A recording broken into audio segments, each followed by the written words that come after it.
Good evening. I would like to call to order the Keizer City Council in regular session. It is Monday, April 4th, 2022, and ask our city recorder to please call roll. Councilor Herrera. Here. Councilor Reed. Here. Councilor Kohler. Here. Mayor Clark. Here. Council President Smith. Here. Councilor Starr. Here. Councilor Duran. Here. And Youth Councilor Coleman. Here.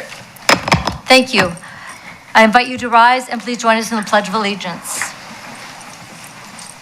I pledge allegiance to the flag of the United States of America and to the republic for which it stands, one nation, under God, indivisible, with liberty and justice for all.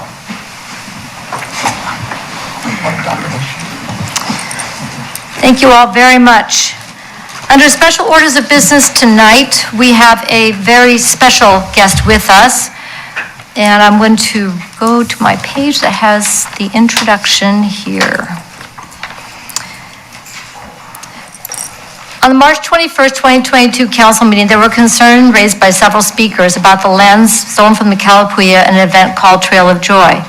While the people speaking were in error regarding the event being part of one coming up, it actually had happened 2 weeks earlier. They brought up larger issues regarding the historical and tragic events around the history of the lands on which we live. In addition, a speaker who was not a member of a local tribe but from South Dakota shared regarding her perspective on the history of the Chemawa Indian School. We respect the tribal nations and we know better than to presume to speak for them. Council President Smith and I contacted tribal leadership and the Chemawa Indian School historian to ask their guidance. I then invited Chairwoman Dolores Pigley of the Confederated Tribes of the Siletz Indian and Tribal Chairwoman Lisa Lino of the Confederated Tribes of the Grand Ronde to join us this evening to share with the Keizer community. We did receive word late this afternoon that Councilwoman Lisa Lino will not be able to make it. They had a meeting that was called late in the day, and we are going to invite them to come and speak with us another time. We have also invited Chemawa Indian School historian Suzanne Reddick, who is going to be visiting with us by phone to teach us about the tremendous research she has done about the school and the tribal children who were sent there. It is truly an honor and privilege to learn from respected leaders, and we appreciate this teaching moment.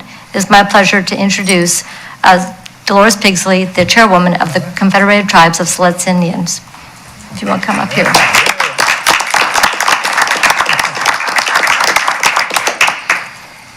Thank you so much for being willing to join us this evening so we can learn from you about who you and the Confederated Tribes of Siletz Indians are. Thank you. Thank you.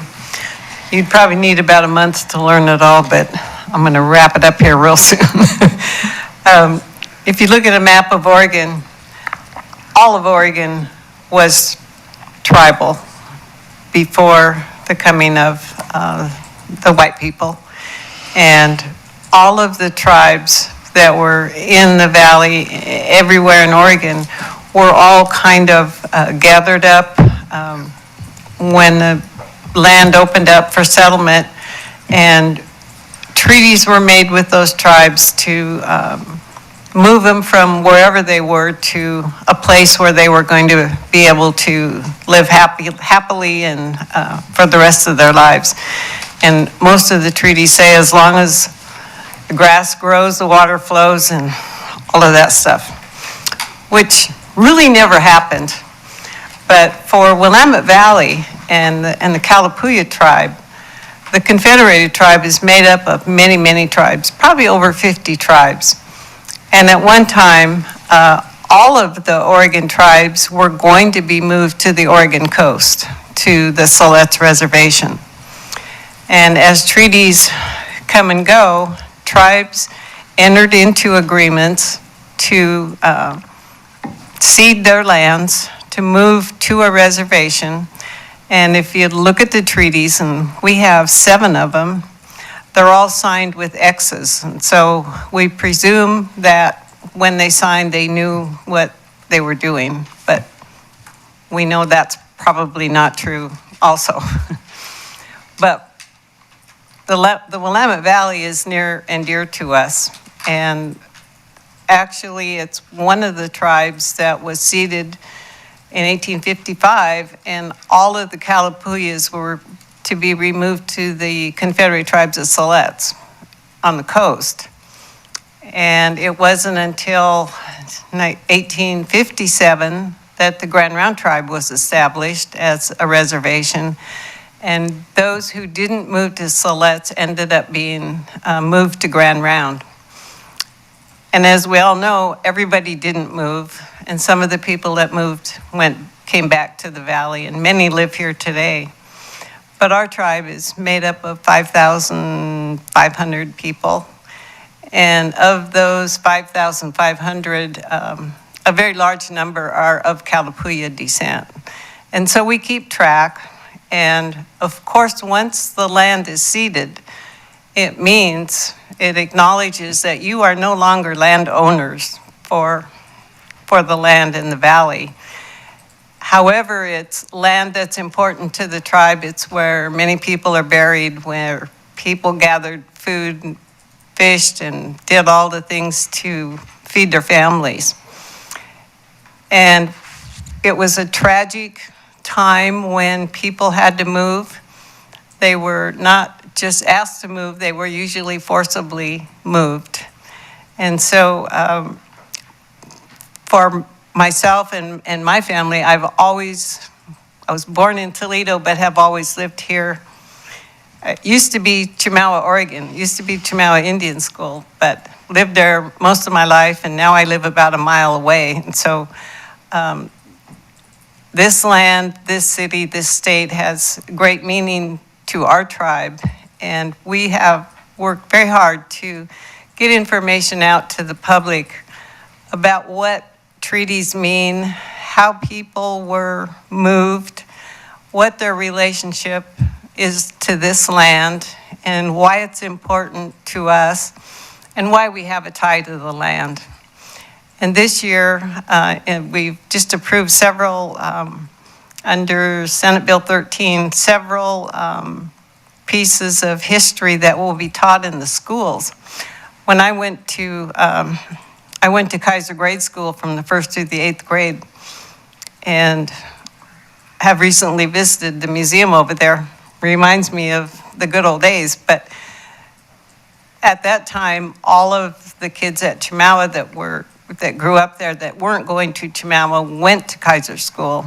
And so it's very meaningful to me and to our tribe to be able to come here tonight and to express our appreciation for the city wanting to get more information, to get good information.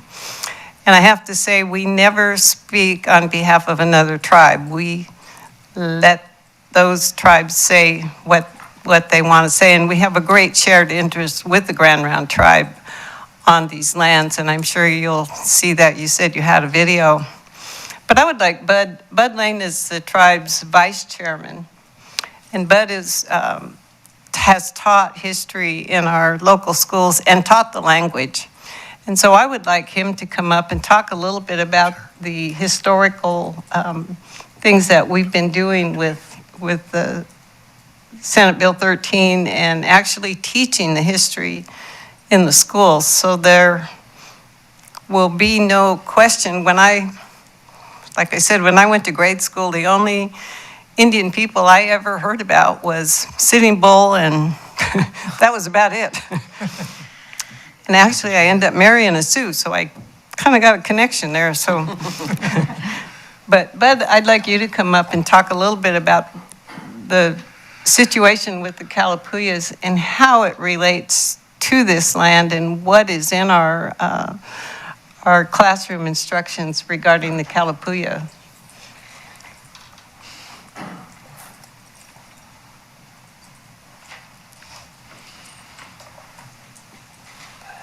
I'd like to thank the City Council for inviting us here.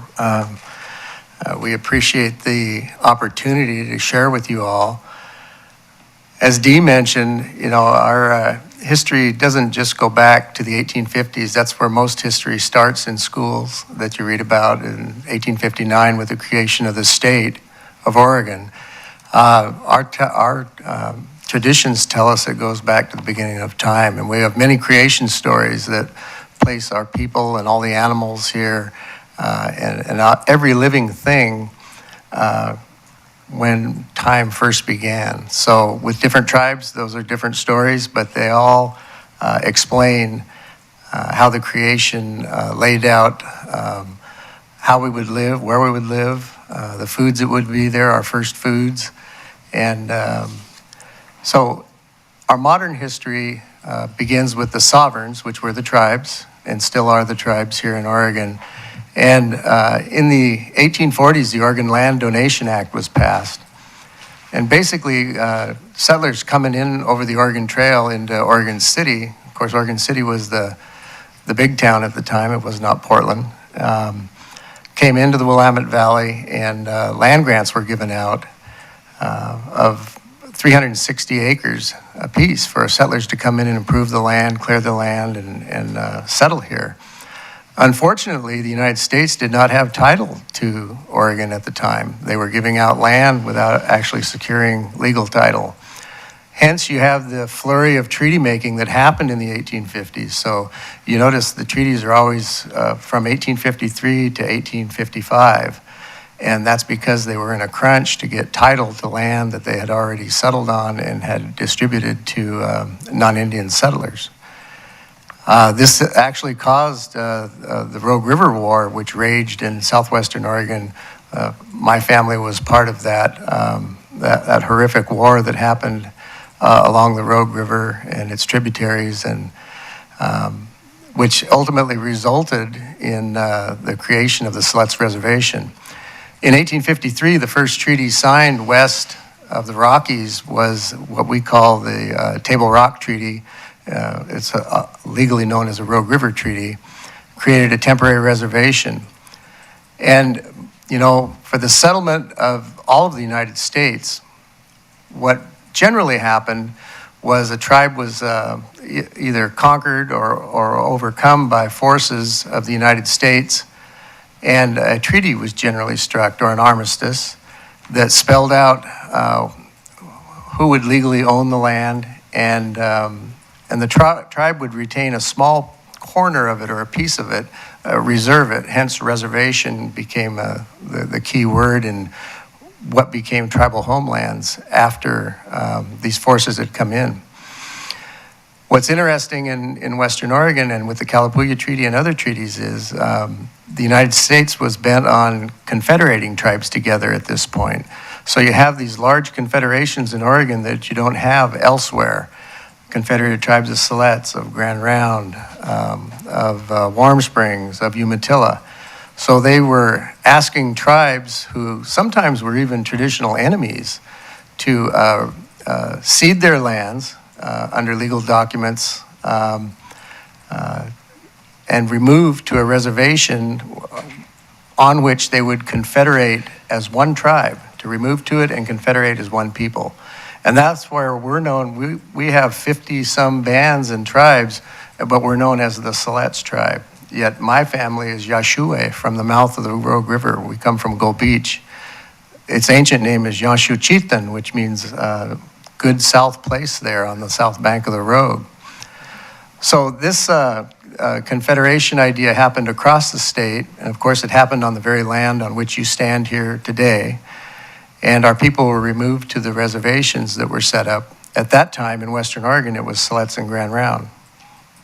So in time and systematically, I might add, reservations were taken apart, sometimes before the ink was even dry on the treaty. And we were reduced to smaller and smaller reserves. And finally, with the termination acts that were inflicted upon the Siletz and Grand Round tribes, we were basically landless people in our own land.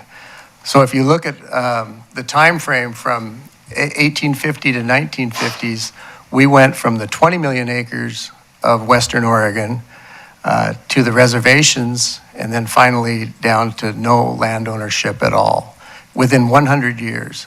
So it's with lightning speed, you could say this transfer of land and resources happened from the tribes to the state of Oregon in the United States. So, you know, the rest is history about our restoration acts and the things that the Congress began to realize were very bad policies towards Indian people.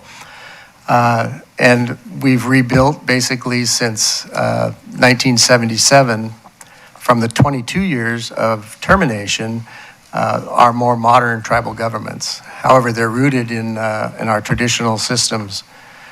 And as Dee mentioned also, getting information about this and understanding it, you won't find it in any history book from the past. They mostly focus on Southwest Indians, the Navajo, maybe Alaska people, and the Plains people.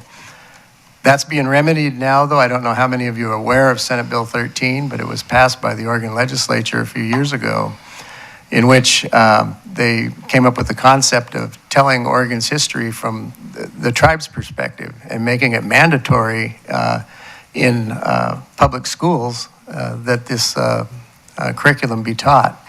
So there is what we call a 50,000-foot curriculum where it covers from a high perspective all of the tribe's shared history, and then we also have each individual tribe of the 9 federally recognized tribes in Oregon has their own history and their view of their certain area that they historically lived in and reside in today. So there is plenty there for people to access and for our young people to learn about the history that was really never told and never owned up to. And to us, it's the way that we heal. It's the way that we go forward by recognizing and understanding the past, right or wrong, things that happened, how lands were taken, how our people were treated. By recognizing those things, I think we can forge a better future together by owning up to what happened honestly and a better understanding between our peoples. So our legal status, of course, rests on those types of things, the treaties, the executive orders that led to the reservation's creations. They were treaty stipulations. They were spelled out in the treaty that the president, at his direction, would find a permanent home for the Siletz people. And how does a president do that? They do that through executive orders, but they're pursuant to treaties. And Dee mentioned we have 7 of those Senate-ratified treaties. They were never extinguished. They still carry the force of law today, and treaty law is known as the highest law that there is. And so all of this, our legal status rests on the negotiations that happened, and even on our restoration acts, which restore all of our rights back to us that were threatened or taken or diminished by the termination acts in the 1950s. So as we move forward, these lands, the Kalapuya lands, the Rogue River Treaty, the Molalla Treaty, there's 8 different treaties. The Coast Treaty was the last treaty that was signed. It was never ratified. So those lands actually aren't exactly ceded lands. They really don't have a status. We technically still have title to that land because it was never ceded in a treaty in which the United States gained interest. So that being said, it's an interesting thing for us to talk about, to try to share with you. And in addition to the Senate Bill 13 educational materials that are available now to the public schools and to the public, we also have a book that we had written about us by a friend of ours named Charles Wilkinson. He worked with the tribes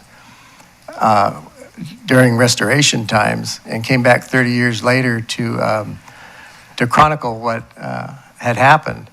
And it's called The People Are Dancing Again. And it's packed with lots of information that I think that the general public could benefit from. So in the interest of time, I guess I better open it up for questions if you have any. We'd be happy to answer any, Dee or I. Thank you so much. This has been so helpful to learn. When you mentioned the book, I'm looking right past you at Paula Giles from our Keizer Community Library. And if we don't have a copy or some copies in our Keizer Community Library, I meant to bring you one tonight. we will, if we can get a copy or two to our Keizer Community Library and be able to have them on display there to add to the opportunity for people to read that book, that would be fabulous. So definitely connect you up with our community library. Thank you.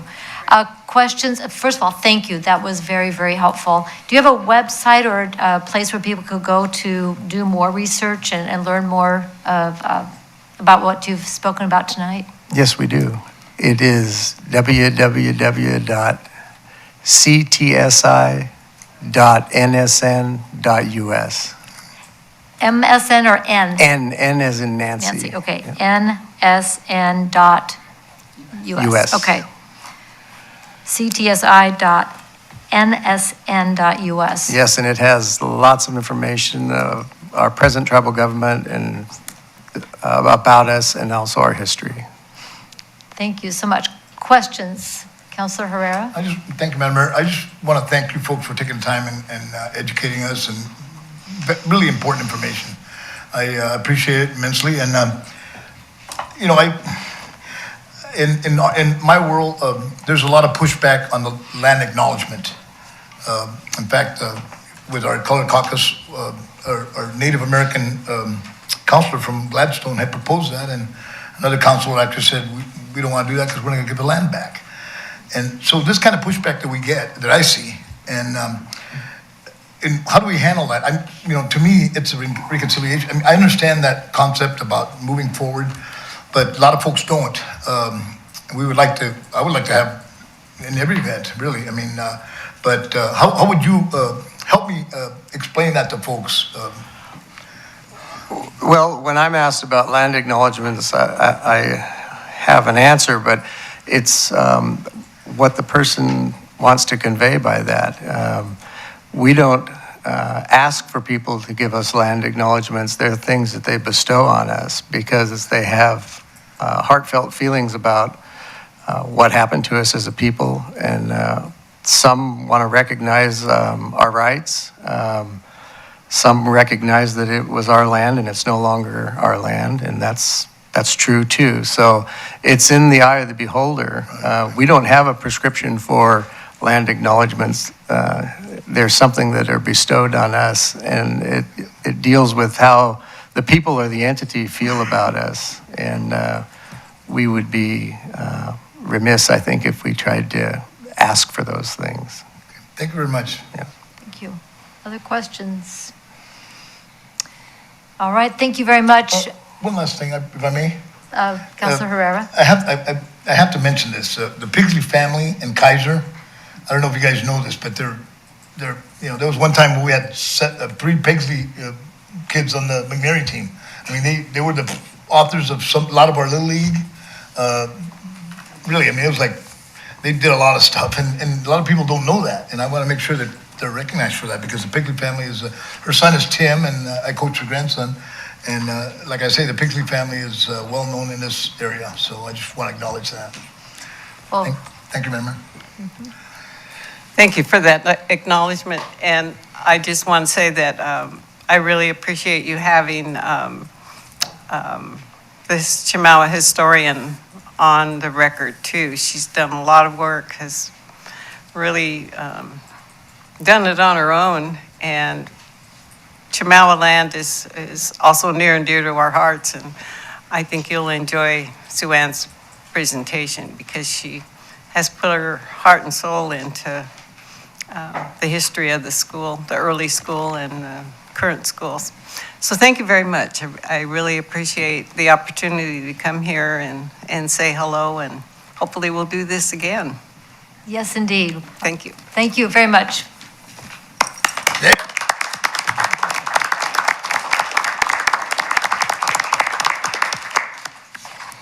So as I said, the council members from the Confederated Tribes of the Grand Ronde were not able to be here this evening. They had a meeting that was called about 3 o'clock this afternoon, so they send their regrets, but we will make arrangements for time to visit with leadership there as well. At this time, Sue Ann Reddick, we could front row. So just a little introduction as Tim gets her on the phone. Suzanne Reddick is an independent researcher and historian with a Master's of Landscape Architecture from the University of Oregon. Her articles on the origins of the Indian School at Forest Grove and Chemawa were published by the Oregon Historical Quarterly in 2000. She's also done extensive research and published on the Medicine Creek Treaty and the Fox Island Council.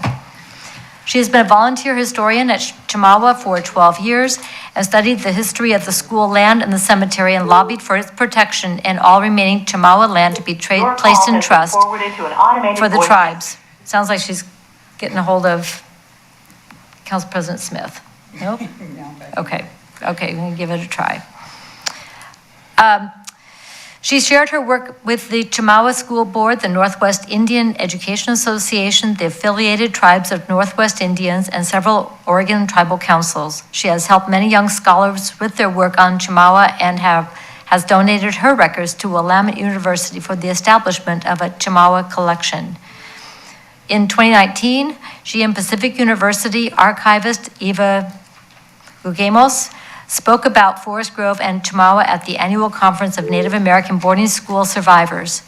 In October 2021, after years of researching public records, they published online a list of the children who died while attending Forest Grove and Chemawa. The website includes a map and detailed list of the known students, school staff, and others buried at the school cemetery. And we will publish the website as well.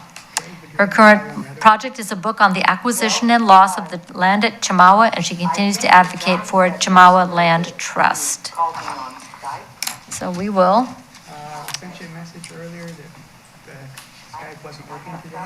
Yeah, I didn't get a message. Oh, you didn't? Okay. Technological difference. Okay. The joys of technology with which we've all learned to be very patient in these last 2 years. Okay, so all we're getting is just the audio. Correct. Okay, I'm with you. Can you hear me clearly enough? Yes. Okay. Okay, well then, if we are only on audio, I'm good. Okay. Okay, gonna crank it up? A lot closer, yeah, lay it down. Good morning, good evening. Sue-Ann, can you hear me? No? Yes? Okay. Is she on? Saran, are you still here? Yes, I am. There we go. All right. I've read your introduction. It is truly a pleasure to have you here with us tonight to share on the work you have done on the Chemawa Indian School history. So the floor is yours, so to speak. I can't hear very well. Okay, the floor is yours if you're ready. I'm ready. I can start the presentation now if that's what you'd like. That'd be acceptable. Thank you. Excellent. My name is Sue-Ann Reddick. The first disclaimer is that City Councilor Elizabeth Smith is my youngest daughter. I am not tribal, but 3 of my grandchildren do have Native ancestry from their other grandparents. 2 are Aleut, and 1 is a member of the Confederated Tribes of Grand Round, and you will be hearing from her this evening. I volunteered at Chemawa Indian School in 1997, and I worked as historian for about 12 years, and I've continued researching and writing and advocating for the protection of the Chemawa Cemetery and the placement of Chemawa land into trust. I would like to express my gratitude for your consideration and your interest in my work. I also appreciate the city of Keizer for being the village that has helped my children to raise 6 of my 22 grandchildren. Although Chemawa is technically within the city of Salem, I believe the people of Keizer have had a close, even interdependent relationship with the school. Many locals were employed there, and some students worked for companies and farmers. Between the First and Second World War, and for some decades afterwards, the school farm grew fruit and vegetables. The wood shop made and sold furniture, and the sports teams were absolutely unparalleled, as many of the alumni remember. Chemawa was a source of community pride. On several occasions, when the government wanted to close the school, it was pressure from the Salem Keizer residents and tribal members that kept Chamala open. In those days, working together was not optional, but imperative. For all of our current contentions, we human beings haven't changed very much.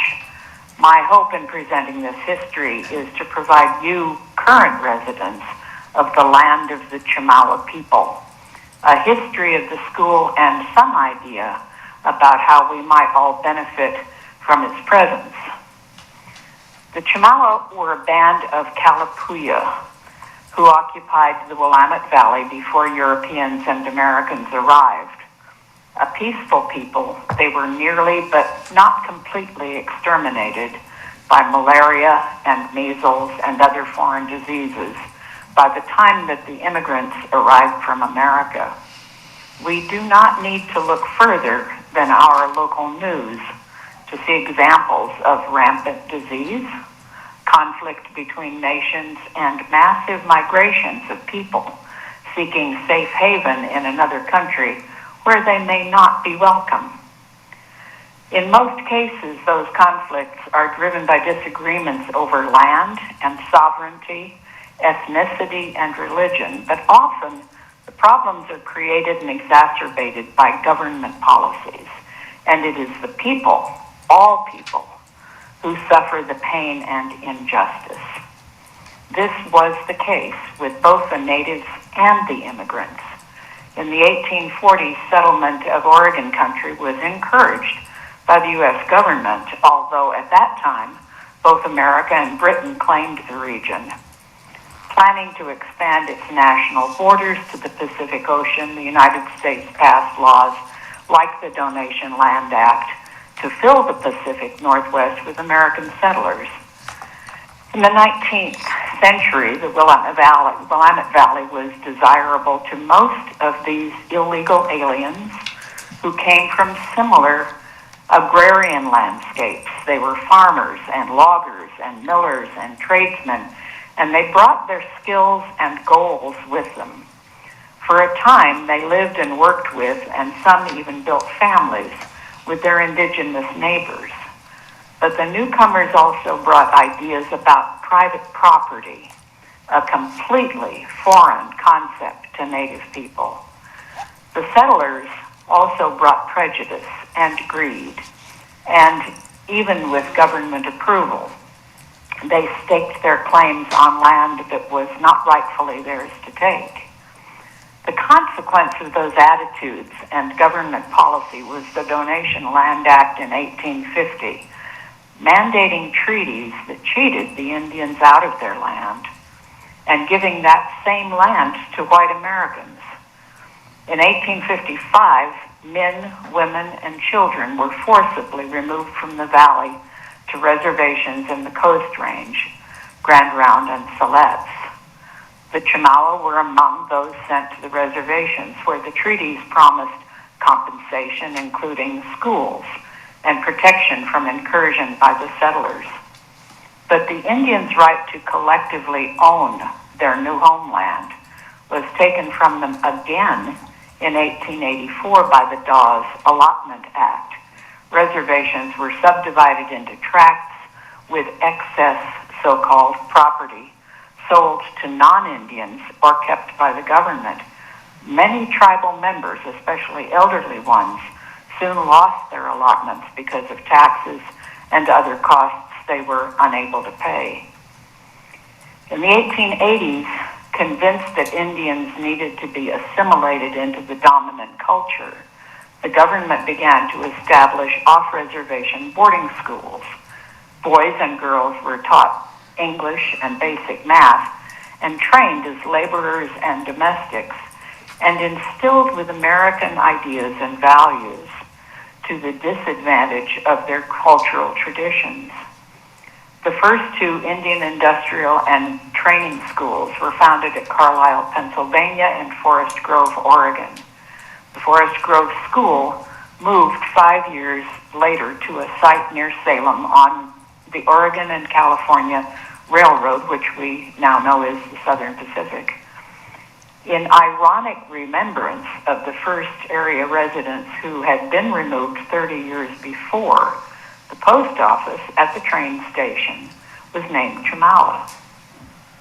In 1884, the students at Forest Grove were told their school was to be moved and the government would not buy the land for the new site. It was up to them. The official reports and local media both claimed that the first property bought for the school was, quote, donated by the citizens of Salem. But the fact was that the students had given their savings, earned by working for local farmers and businesses, to buy that first tract of 177.32 acres. They wrote in their school paper that the school and land would, quote, belong to the Indians. Their unpaid labor built and maintained the school at Forest Grove, and it would be their labor that built and maintained Chemawa. Another 85 acres was added to the campus in 1887, but this time the federal records acknowledged student labor picking hops to pay for the land. Not donated, simply appropriated. However, in each case, injustice prevailed, and Chemawa Indian School land was deeded directly to the United States. It was never placed in any kind of trust for the benefit of the tribes who had paid for it, children. The campus plant was expanded to nearly 450 acres by 1910 and included a huge farm and orchard, but the property was gradually diminished as the public demand for roads and highways increased, and much of the original acreage now lies beneath Interstate 5. The remaining 300 acres is a federal enclave, still owned and controlled by the United States and not the tribes. Thus, in 1885, an Indian school was established on ancient Chemawa land just east of what 98 years later would become the city of Keizer. Thousands of Native American and Alaska Native children from many reservations and villages were forcibly sent to the school in the early years, but in more recent times, students and families could choose to attend or not. To alumni, Chemawa Indian School is an important part of their own history, and to some, the school cemetery literally contains their own history. Between 1885 and 1940, there were at least 300 deaths at the school. Indian children, staff, and some others were interred at the Chemawa Cemetery. Sadly, over time, a number of the grave markers were lost or destroyed, but fortunately, the BIA and school authorities kept some records, and there are other resources, a map, newspapers, and death certificates. I have studied and shared those documents for years with families, the school, the administration, the school board, and tribal councils. Last October, Eva Gugamos, the archivist at Pacific University, and I published a website based on public records, consolidating our research on deaths at both Forest Grove and Chemawa. We have since received numerous inquiries regarding the children at the cemetery and are doing our very best to help people find their ancestors. Termination for several Northwest tribes in 1950s added another injustice to a long list. But in recent years, many tribes are experiencing a renaissance, restoring their lost languages, renewing their traditions, and regaining tribal lands and rightful sovereignty. But Indian people still face poverty and prejudice and generational trauma from the loss of their homes and culture, and especially their children. The terrible discovery of unmarked graves at residential schools in Canada exposed some of the horrific abuse, injustice, and tragic deaths experienced by generations of Native children at boarding schools in the U.S. Now the government is faced with a question: how to rectify these injustices. To those of us who advocate for Chemawa, part of the answer is United States of America, admit the past and keep your promises. The remaining 300 acres, what is left of Chemawa, should be placed in trust and used in a way that fulfills those promises on which Chemawa should have been founded, of the best possible educational opportunities for Indigenous children. An education that acknowledges and celebrates the beautiful diversity of all Native traditions. How that might be accomplished should be decided by local tribes with the support of those whose children attended the school, and not by bureaucrats and politicians. The city of Keizer and its citizens can help by learning about and supporting the tribes, the school, and the students in any way they can. Thank you.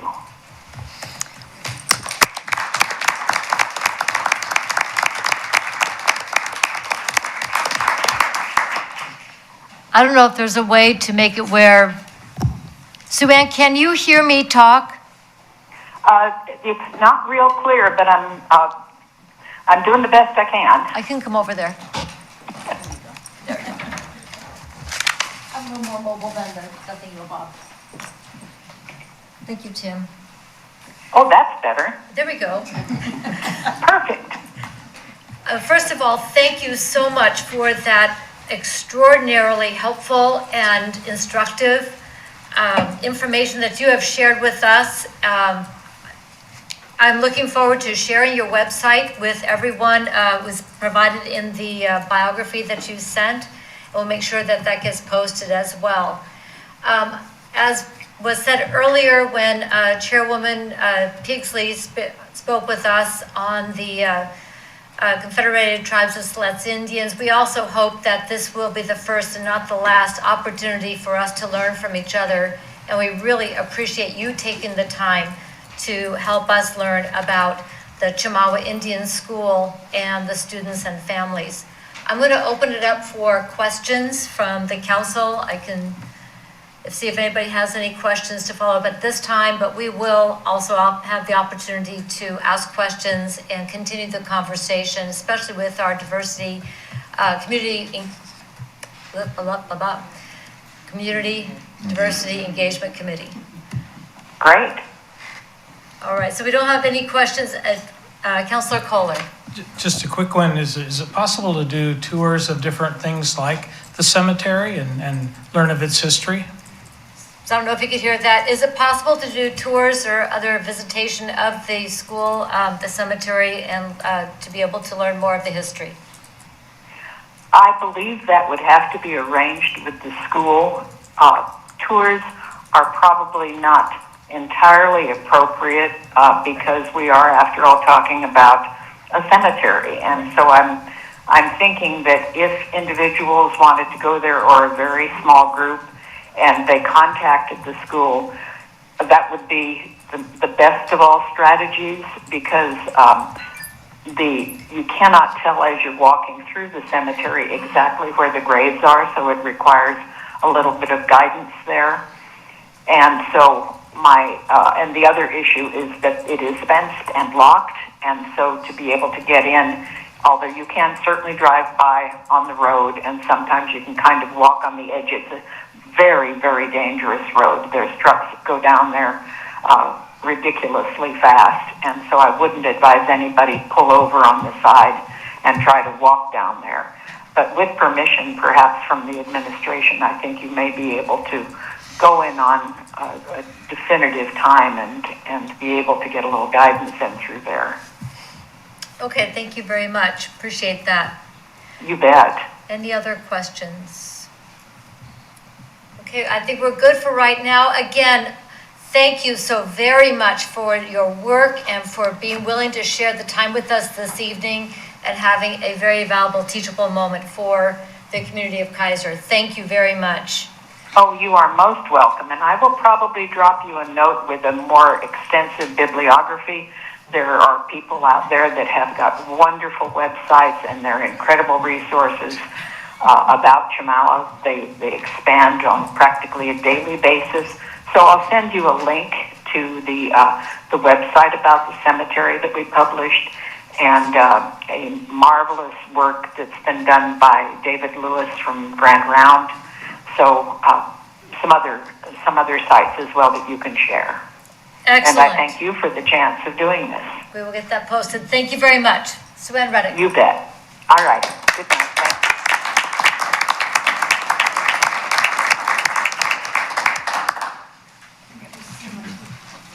Thank you.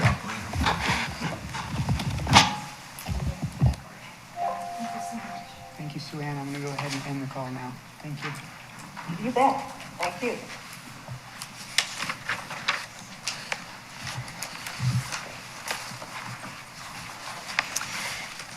Well, Brent, we're going to have you follow on that. She's going to be under public testimony. So our next order of special orders of business is a presentation tonight on Fly Salem, an update from the chair of the Fly Salem Steering Committee, Brent DeHart. And welcome this evening. Some people have heard about the project, others have not. So thank you so much for sharing with us what could be a very important development for our region. Thank you. Well, thank you, Mayor. Thank you, councilors. Appreciate you putting the opportunity for a little update on a busy agenda. And boy, it's a hard act to follow after that history lesson for all of us. But it comes with good news. And first, I want to thank you for your previous support. A few years ago, I sat here and asked for a letter of support for our effort, which you granted as part of our quest to show the widespread Mid-Valley support for Fly Salem. So here we are. I don't know that we could have picked a worse time to try to recruit commercial air service. As you might recall, in 2020, there was, people forgot, there was a little thing about a 737 MAX aircraft that got grounded worldwide, and that changed the whole dynamic of what was available and hurt us a little bit. And then somewhere else in 2020, it was a thing called pandemic happened, and it was also a crisis which resulted in the largest upheaval in aviation industry history. And then there's 10,000 pilots retired, and now there's a pilot shortage, and now we have a war in Ukraine affecting worldwide oil prices. No problem, just minor little setbacks. So we would have liked to have been here a couple of years earlier, but I hope you understand. The good news. The things have pivoted in the industry, and some of these setbacks have created opportunities that didn't exist before, and people and airlines looking at the Mid-Valley and a market by itself. 4 years ago, we were explaining to people that Salem and Keizer was not Gresham or Beaverton, right? And that we are not part of the metro, and that there are nearly 600,000 people in our catchment area with a strong economy, a growing economy, a strong population, and a growing population. So that was 4 years ago. And now at the latest recruitment conference, one of my colleagues got asked, or got told, you guys are the talk of the conference. Everybody wants to talk about Salem's McNary Field, which was nice to hear. So what we're hearing is the low-cost carriers, is a market segment of their own, has about 50% of the market share in Europe, but 30% in America. So those low-cost carriers are in expansion mode, while the legacy carriers that we had really originally sought out to recruit, they're retreating mode because of their problem staffing their existing schedules. So United and Alaska and American and so forth. We don't think that they're going to be expanding for another 2 years, maybe 3 years. Given their concerns. So what the growth in the industry is with low-cost carriers, and a lot of us like the words of low cost. So there's 4 of them, and this is I can share some things, but this is a market segment that includes Frontier Airlines, Allegiant, JetBlue, Avelo, Breeze, There's a whole bunch of them, and we've spoken about all. There's 4 of them with very strong interest in Mid-Valley service.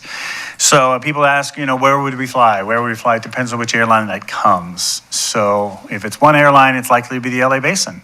And if it's another one, it's likely to be the San Francisco Bay Area. And we won't know until they commit, and hopefully at least 2 of them will commit.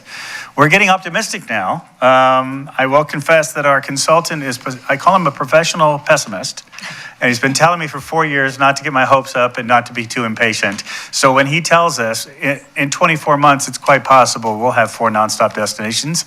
Now I'm the pessimist. Oh my God, hold off. That can't really happen. But the number 1 destinations for the people of our region is the LA Basin, Las Vegas, apparently we like to gamble, Phoenix area, and the San Francisco Bay Area.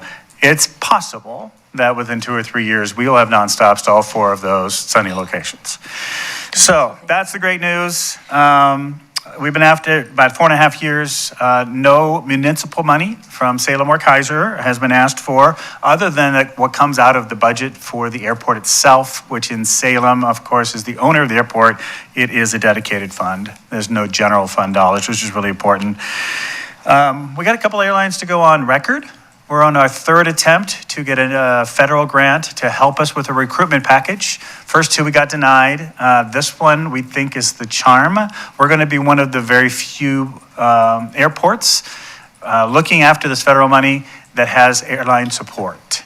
Because United and American and Delta and so forth are not expanding, they're not writing letters of support for expanded service, which this grant is geared towards.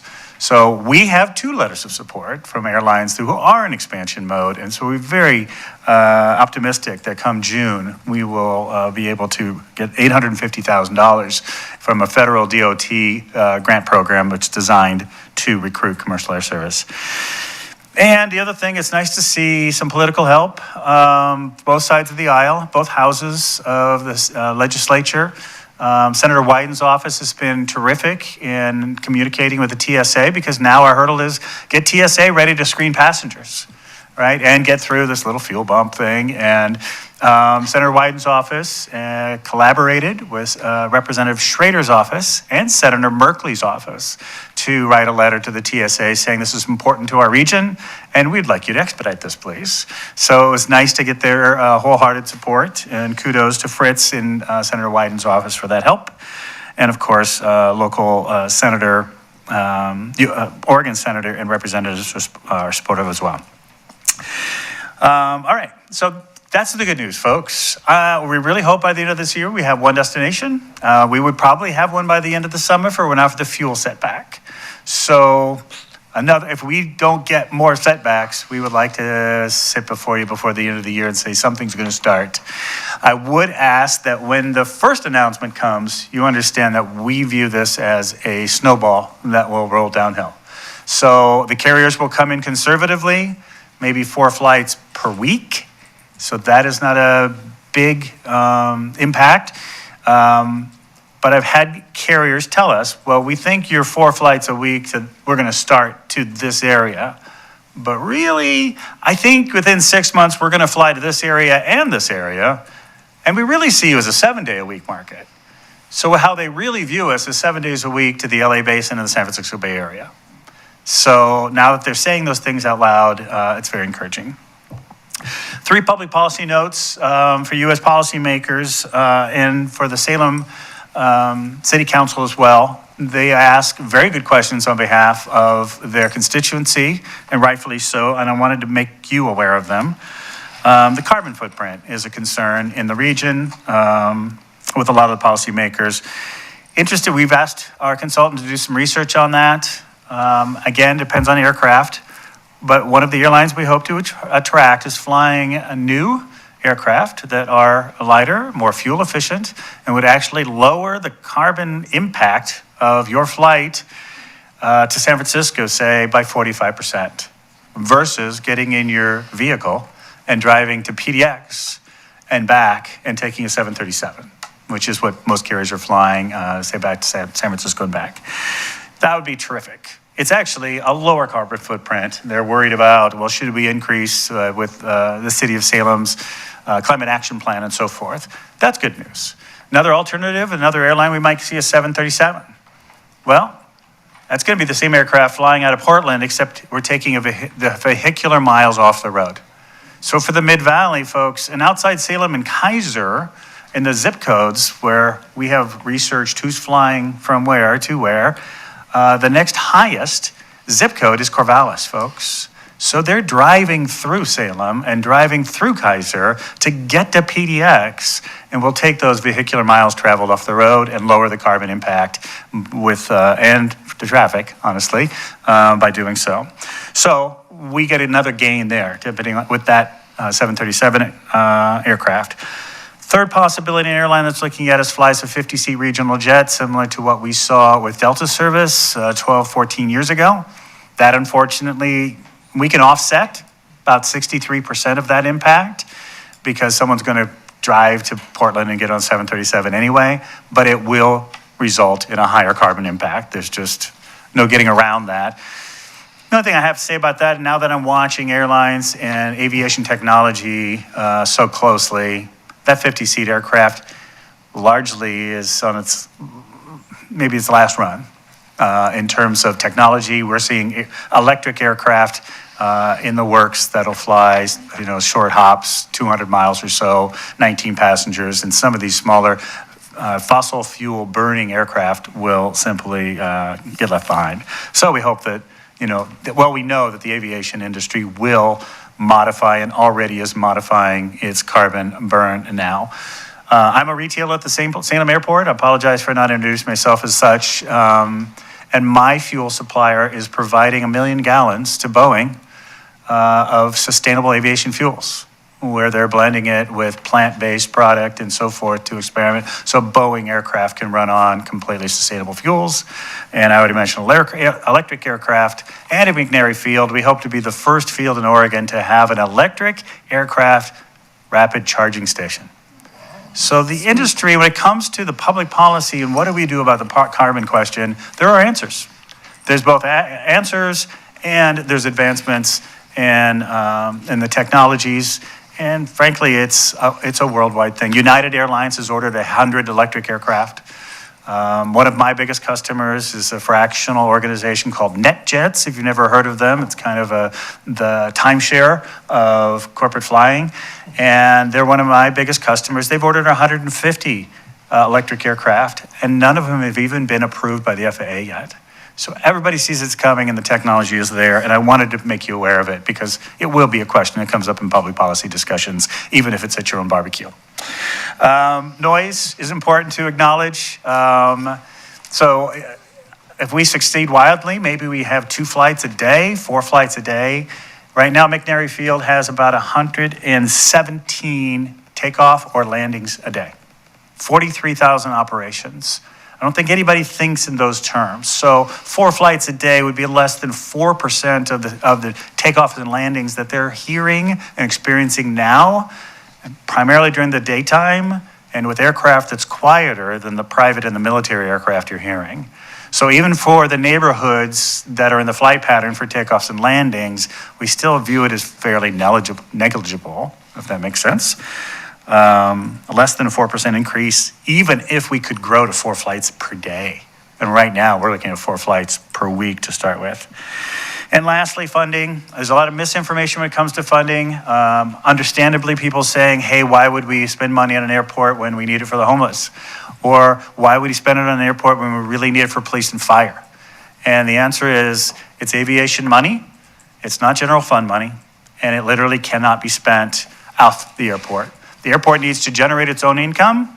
It actually contributes to the general fund in the city of Salem instead of flowing the other way around. So according to FAA rules, really, you can't take airport-generated revenue and spend it, even if it's for the good use of a fireman, a police officer, or the homeless. So the good news is the airport will get additional money coming in once we have commercial flights, a considerable amount of money coming into our region from federal taxes that we all pay when we go on vacation, right? When we buy our tickets. So it'd be nice to have some of that coming back to the region. And just last thing is, again, just a reminder what our package is. Angie Onyewuchi, wonderful, wonderful partner from Travel Salem. She's the CEO there and a huge Salem cheerleader, great professional. She went to the latest recruitment conference in Texas last month. We are experiencing like up to 200 municipalities, ports, counties, whoever the owner of the airport is, recruiting commercial air service across the nation. Our competition is stiff. They all have recruitment they all have recruitment packages. We are in a very competitive situation, and having no current service makes us more of a risk for an airline to do a startup service because there's no current service to look at, well, how are they doing with what they have? So it is a bigger risk. We need to come to the table with a recruitment package. Ours includes fee waivers from the city of Salem. They'll be voting on that in a few weeks for 24 months. And so, that is fairly standard because it's the maximum the FAA allows. So everybody pretty much puts 24 months on the table. Marketing funds, through a grant with the Oregon Department of Aviation. We've secured money 4 years ago. And we set aside $300,000 with additional monies coming from Travel Salem. $350,000, say, to market the new service, to get the word out that it's happening. Because right now it's not top of mind for anyone. And so we're going to help market the new service on behalf of the airlines. And the third one is a minimum revenue guarantee. It's something that every small business or large business would like to have. If they don't make their minimum revenue that will be negotiated for the first quarter, the first 8 quarters, during the start of 2 years, they get to backfill some of that loss with a local fund made up of the grant money spoken of earlier and private dollars that we have about $700,000 of commitments for private dollars to donate into the minimum revenue guarantee fund. And again, it's a risk mitigation tool.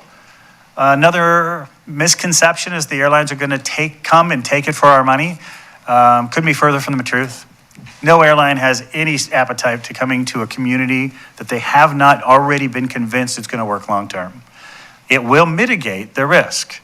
But if they come for a couple of years and it falls on its face, which it won't, they will still lose millions of dollars. But it is one of the recruitment tools that other communities are offering that we have to have. Again, since we're higher risk, we can't have less risk mitigation. I hope that is clear. So as far as the city of Keizer is concerned, unfortunately for me, I'm not the person that asks for money. But don't be surprised if you're approached, if there are economic development money, not general fund money, but economic development money in carryover or allocations that have not been dedicated, that minimum revenue guarantee fund, we think would be appropriate as we believe this regional effort will raise the economic development of our entire region. Travel Salem cannot wait to market our region to the people for whom it is way too hot in Arizona in the summer to come drink our wines and fish in our rivers and streams and so forth and recreate the Mid-Valley. So, and I will let that for another time in terms of how that works, but I'm going to plant the seed of thought tonight as I come for the good news. Last thing I gave you, one more misconception in the public, and I appreciate the audience. A lot of people don't understand McNary Field and what an asset it is to the Mid-Valley. Who uses McNary Field? And I provided a document that my crew has put together. It really surprises people. You still run into people that say, well, that's just rich men with their toys, their expensive toys. Well, when the list starts with, life flights, right, and saving lives, and it goes to Civil Air Patrol and search and rescue, it comes to a lot of economic interests, in agriculture, not the least of which, tracking invasive, or rather, tracking, I have to read my notes here. Animal tracking, environmental services, indigenous species tracking, watershed management, disaster relief, and I know there's a lot of concern about McNary Field and its role in disaster relief come the big Cascadia event. medical users, tourism users, political users, and of course, we love to see the U.S. Army come through as they traverse from California to Washington. They stop in Salem, folks, and their Black Hawks stop, and we love to treat those guys. And hey, Keizer, I want you to know some of those guys, they stop in Salem because they love your In-N-Out. These guys get off their Black Hawk helicopters and they send one of the guys to the In-N-Out and Keizer's, like, so that they can carry on their way, you know. And I wish I were kidding, but I'm not. Anyway, you have a very long list that we see if they're corporate interests, if they're people investing in the Mid-Valley, especially large corporations investing agriculturally in the Mid-Valley, you know, harvesting of Christmas trees, firefighting, like I said, search and rescue. So the list is really long in terms of the number and the diversity of uses at the Salem Airport and how important it is. And I appreciate you being able to get on the stump and explain that to you. Any questions, please? Thank you very much, Brent, for being here and this update. Questions for Brent DeHart? So. I preempted them all. Yeah, Did I? apparently. Councilor Kohler. Thank you, Madam Mayor. Mr. DeHart, thank you for all your efforts and time you put into this. When Delta was flying out of Salem, I loved to be able to go from here to Salt Lake for corporate meetings that I had to go to, and I missed that very badly. So I kudos. I bow. And Thank you.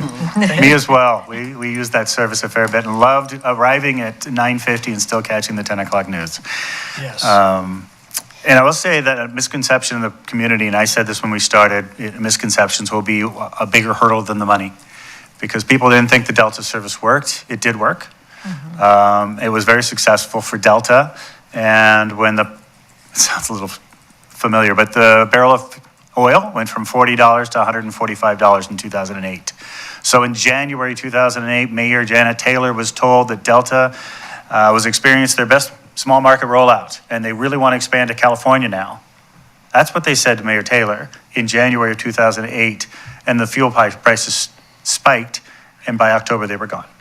Delta canceled every market flying that aircraft. Had nothing to do with Salem. Nothing to do with Salem and Keizer in the Mid-Valley. It was very successful here.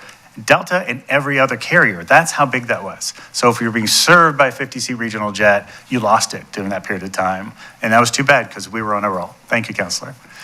All right, thank you very much. We really appreciate all the work and keeping us up to date, and we wish you all the best in the courtship with the airlines. Thank you. We'll keep dating.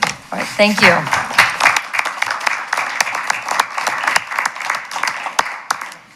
And now, Daisy Hickman, come on down. And I'm going to read this proclamation and then turn it over to you for our volunteer coordinating committee.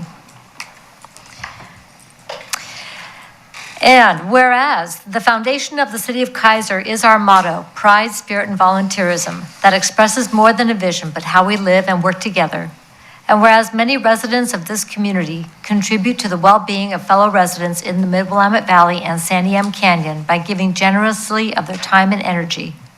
And whereas many volunteers assist the city of Keizer in performing a multitude of duties, creating and sustaining valuable services, and making government by the people a reality, the members of the city council, committees, boards, commissions, and task forces are all community volunteers. And whereas Keizer volunteers faithfully show up to help time after time, year after year, whenever there is a need. And whereas the city of Keizer values every one of our many Keizer volunteers and wishes to extend our deepest appreciation to all. Now, therefore, I, Kathy Clark, Mayor of the City of Keizer, together with the Keizer City Council assembled in regular session, do hereby proclaim the month of April 2022 as Volunteer Recognition Month, and ask all of the people of Keizer to express their thanks to and join in with the many volunteers continue to help and serve in our community. And I have signed this proclamation. Daisy Hickman. So you've said a lot of what I wanted to say. Pride, spirit, volunteerism, it's one of the things that I get to brag about all the time about Keizer.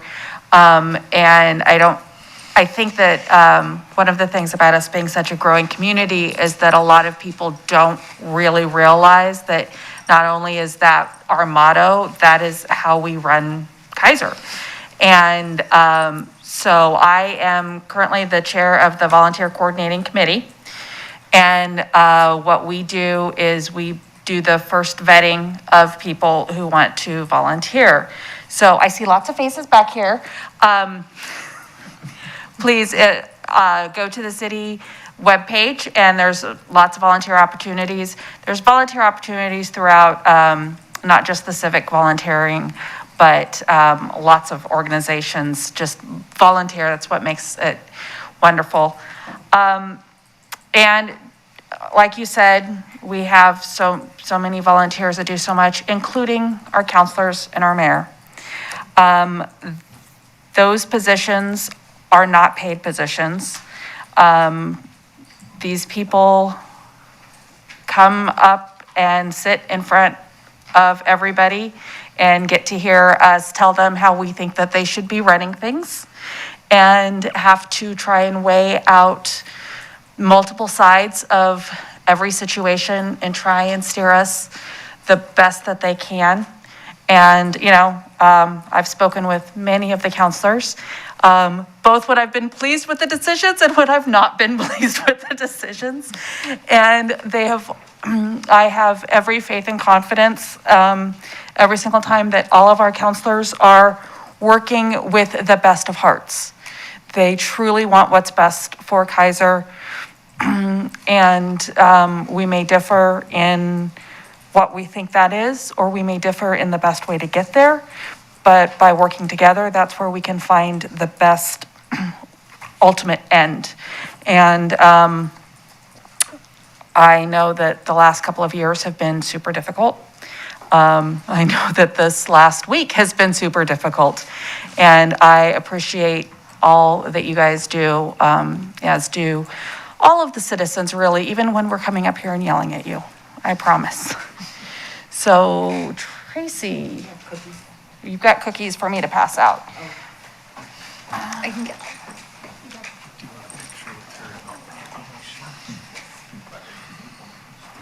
Oh, you don't get it. This is for volunteering. No, it's missing. Hey, I get paid.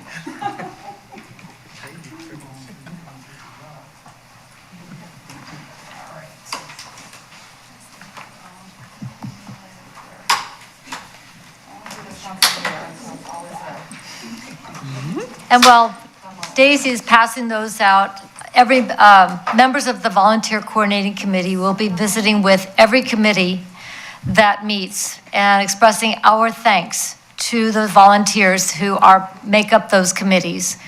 It is the volunteerism of this community that makes a difference, that makes it happen. And because we work together and try to find a way to do community, that we are Keizer. So thank you, Daisy, and thank you to all the members of the Volunteer Coordinating Committee, and thank you to all the volunteers of Keizer and for the city. Really appreciate you. And I'm going to make you a trade. I'll trade you a proclamation for a cookie. Okay. Thank you, ma'am. Wait, I could have been trading stuff? Yeah. You didn't give me anything. I know. See, this is why you're always going to pay for it, Kathy. I'm good, thank you. I'm also delighted that Daisy has been my appointee to volunteer coordinating for 8 years? However long you've been there. 8 years. Wow. Feels like 20, but it's been 8. Yes, it does. All right, well, thank you so much. I appreciate that, and it's going to be really good to celebrate our volunteers this month. And speaking of volunteers, we are going to hear from some of the volunteers who are on committees. And I'm going to start off with Jamie Davis, who's going to give us a report on traffic safety bikeways, correct? Okay. Good to see you. Good to see all of you. Hello, council. How are you guys doing tonight? We're here. It's Learning good. a lot. I think this was a good one to come to. Didn't blow away. That wind outside, holy moly. I know, right? The weather. So I wanted to give an update of the Traffic, Bikeways, and Pedestrians Safety Committee from the last meeting that we just had. we wanted to get an update from Mr. Lawyer as far as the Safe Routes to School grant application that was there any update to be able to let us know on? Not yet. I submitted the pre-application that's going through the process, and I have not heard the results at this point yet. Okay, and you'll probably can you let us know or let Absolutely. Debbie know so that we can at least give an announcement at our Absolutely. committee? Awesome. The second thing that I wanted to what really brought me here tonight was there have been in the past 5 months 2 citizens that have come in to ask us about a safe crossing from on Chemawa to the library. And it's either between Bailey or 10th Street. Some type of flashing light or something that we could see maybe possibly happen there quickly, only because the roundabout has taken, people are kind of speeding down there, and we're seeing a lot of jaywalkers is what I've been reported to us. I'm not sure of the exact, what I should exactly do to make, and see if we can get something going with this part. Mr. Lawyer? I was hoping to make this announcement during the budget meetings, but steal my thunder, I'll put it out early. In next year's budget, I have budgeted for a rapid flashing beacon at the existing crosswalk just west of Rickman by the Heritage Building. Perfect. That's perfect. That's exactly. Fantastic. I will definitely report back See, on ask that. and you shall receive. I'm going to start pushing. You're going to be my best friend, Mr. Lawyer.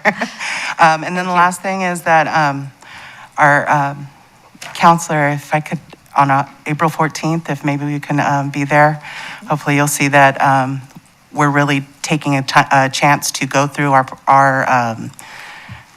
I want to call them bylaws, but that's not what they're called, and really take portions of that on each meeting for the next 8 months and really absorb the data that we're supposed to be doing and how we're supposed to convey it here so that we can make change. That is fabulous. I tried to remember to send the Salem-Keizer Area Transportation Study, that SCATS, and the MWACT, the Mid-Willamette Area Commission on Transportation packets. I get those electronically. Does the committee already get those, or do I have to remember to? If you would please pass it through Debbie, she'll get it over to us. Okay, I might just see if I can finally get that just on the permanent list from the Council of Governments to include. I'll work with Tracy on how to do that and get it automated so I don't have to remember every month, I gotta forward this when I'm trying to get through that packet on top of everything else. That would be awesome. So let's see, make that automatic.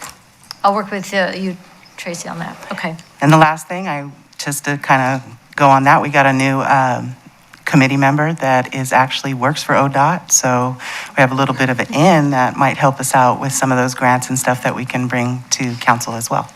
At least they speak acronym. Oh, that's government.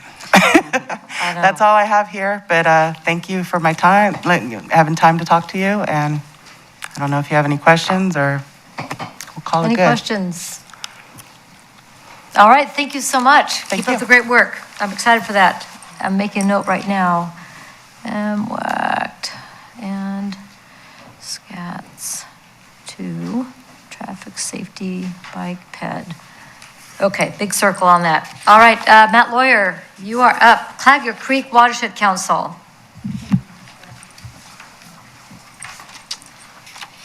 All right, good evening, Madam Mayor, Council, and staff. For the record, Matt Lawyer, Chair of the Clagger Creek Watershed Council. First, I just want to say thank you for approving the fee waiver at the last council meeting on March 21st for the Soggy Day in the Park, the redo. We were on 2.0 and then COVID hit and we tried it again last year and got restricted again. So we're giving it another go this year, which is really cool because we're actually going to be able to partner with the city of Keizer and Willamette River Keepers for kind of almost a full day event. They're going to be doing a project in the morning, a service project, Willamette River Keepers will be. And then as that's kind of wrapping up, we'll be kicking off the Soggy Day in the Park event. Excited this year, we're going to have the bounce houses once again. I believe we'll have a backhoe out there so kids can learn how to, see how that operates. We'll see if Robert ends up in that again for the solid 3 hours straight with no movement whatsoever. And we're going to have The boat rides, Mr. Callier will be doing those as long as we can get the boat ramps in and the river's favorable. And that will actually take, I believe that it actually takes you out to the rapids. I don't know, because Mark's never actually let me on the boat, probably for multiple reasons. But I've heard that it's a really nice tour. I've never done it. 3-hour tour? I'm sorry? It's not a 3-hour tour, no. It's about it's a I had Gilligan's Island reference for anybody under 20. I'm just looking at Miranda. My very good friend Santiago Lopez with Sancho's Tacos is going to be out there this year. He's going to be doing tacos for us, and we're really excited for that. Santiago's done multiple events with us. He actually did tacos for us in September when we did a project up at the North Santiam State Park. And so great to have him out here. I'm trying to convince him to bring the ice cream truck, but I'm not sure that's going to happen, but we'll see.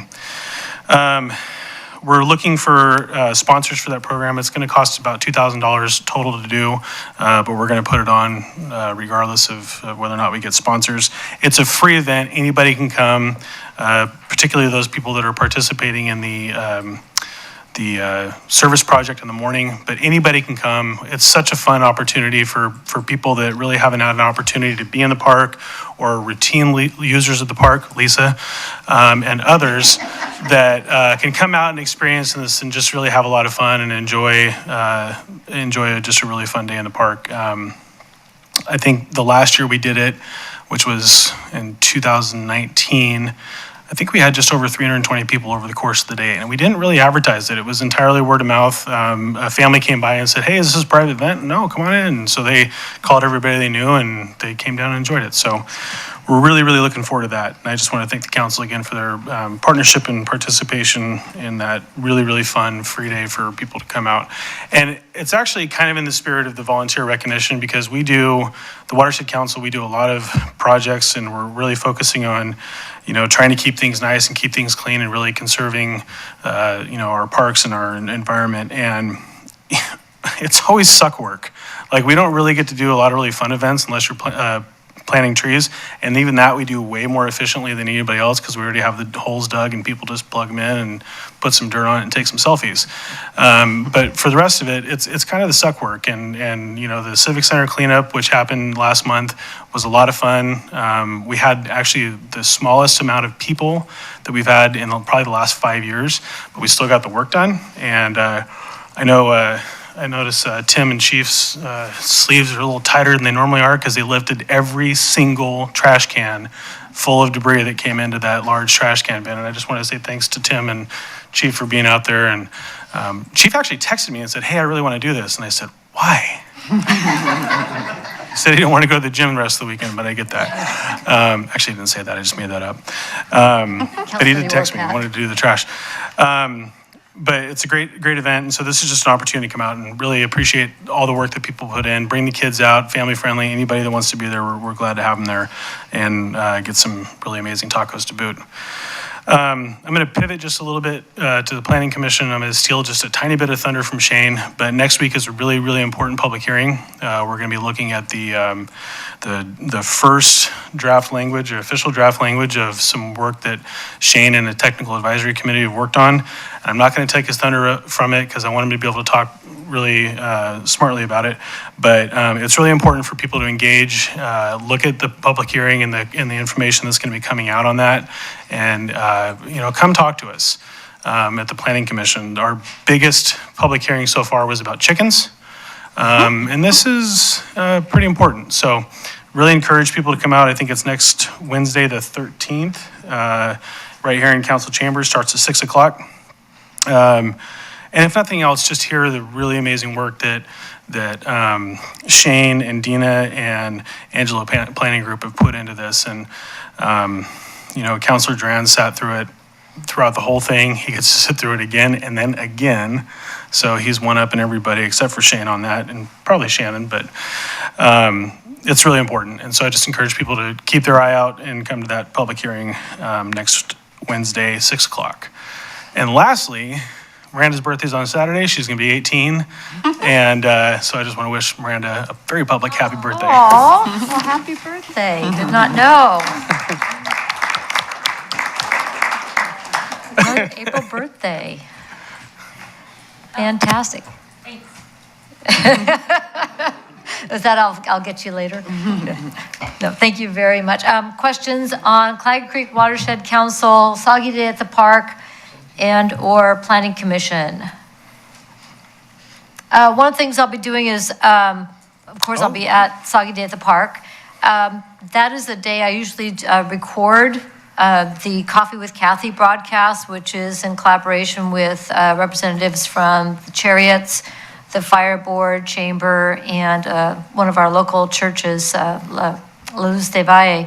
We're also going to have a special guest on that day from the Early Learning Hub, so that's that broadcast that morning. But that afternoon, I'll be on site for the first in-person Coffee with Kathy, although it's the afternoon, and if you don't want to drink coffee, I totally understand. But just to be on site to visit with people, have conversations, person to person. That's been so hard over the last year, so I'm getting that restarted again. And I thought, what better place than to be at the park with these great volunteers and be able to be outdoors. So that will be, I'll be on site from noon to 3 during the event, and welcome the chance to visit with people. Okay. All right, thank you so much, appreciate much.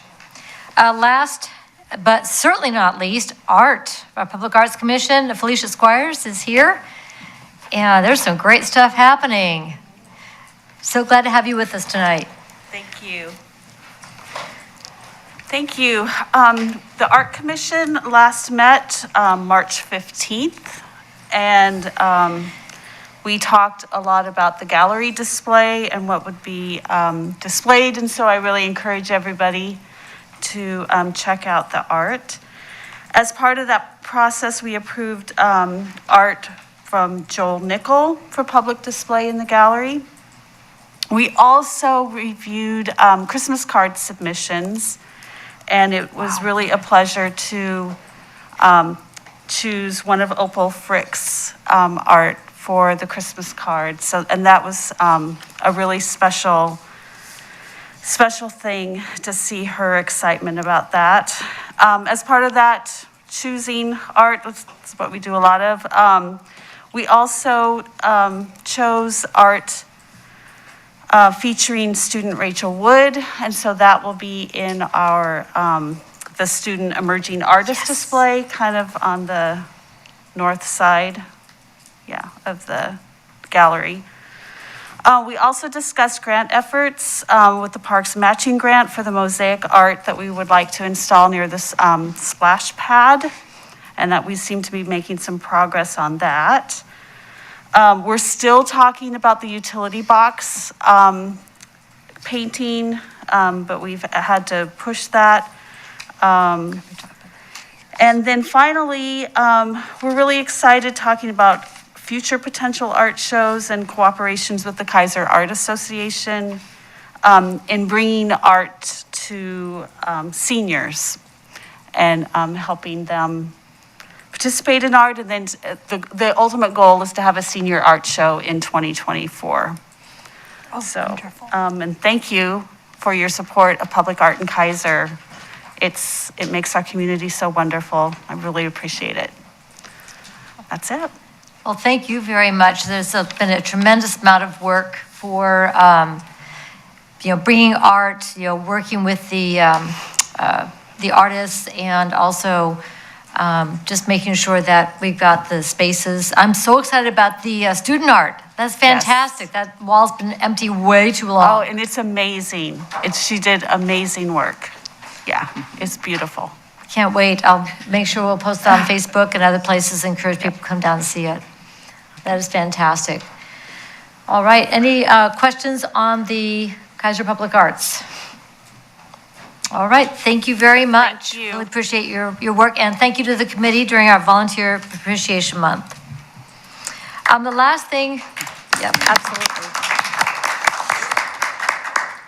So, to wrap up committee reports, and actually this is not a report, but just a heads up to Councilor Herrera, who we've received the resignation of his appointee to the Community Diversity Engagement Committee, Claire Snyder, and so When you are ready to appoint a successor, please let us know. Okay, I had somebody who was interested and she's not interested anymore, but I'm going to pursue another person that was originally applied, Okay, so. all right. And I'm really, just so you know, I'm kind of disappointed that Claire didn't stick with it, and, but I don't blame her. You know, everybody has their way of expressing themselves, and it's kind of a loss for the committee, in my opinion. Thank you. Oh, I absolutely agree. It's a loss to the committee. She's a tremendous thinker and voice, and definitely want to encourage her to continue to pursue engagement in ways that she feels that she can, and hope that she does. Absolutely. So we'll look for that at the next council meeting, if at all possible. All right, that takes us then to public comments. This time is provided for citizens to address the council on any matters other than those on the agenda scheduled for public hearing. We have one public hearing this evening. That is the Town and Country Barbecue Liquor License Application, change of ownership and trade name. So if you're here for that, stay tuned. So what I will do first is, okay, oh, good computer. Good job. All right. So I'm going to first acknowledge the written public comments from March 22nd through April 4th, and this may not be entirely complete. I'm still sorting through a couple of that. Some arrived over the weekend. I'm going to double check with Ms. Davis that they all got into place. There's one that's not on the list I do have, and that is from Gary Whalen, which was a thank you, and that had to do with the Joys of Living Assistance Dogs event that was held here. I'm going to add that to the pile. We have from Kelsey Miller, who did not list a residence, topic, stand up for what is right now. Chris Bifulco, residence not listed, condemn racism in Keizer, submitted 2 letters. Sarah Curran Moles, residence not listed, America's Reawakening Tour. League Ogle, residence not listed, city response needed. Shaula Colson, Salem, Keizer City Council. Angie Daggett, residents not listed, questions for everyone there. And Heather Hawkins, letter for general comments to the Keizer City Council, April 4, 2022. So that's in the packet here and acknowledged for the record. Okay, public testimony. Again, the guidelines for public testimony. I'm gonna scroll down here. You will be asked to state your name and your city of residence for the record. You have 5 minutes. It is your turn to talk and ours to listen. Whether presenting testimony whether you are presenting testimony that you are responsible for the content, whether or not you wrote it. The council may ask clarifying questions, but we will refer information to staff for any follow-up information necessary. Please direct all comments to the chair. Comments impugning the character or motivation of city council members, staff, or community members are out of order and are not permitted. Distractions take away from the speaker. Audience and council members are asked to help councilors focus on the speaker during their time by being respectfully quiet. And I will also note, and thank you, that was just right, signs or anything like that, just make sure they're to the side or the back so they do not impede other people's ability to participate. So thank you for that consideration. And with that, the first one up this evening is Samantha Nixon.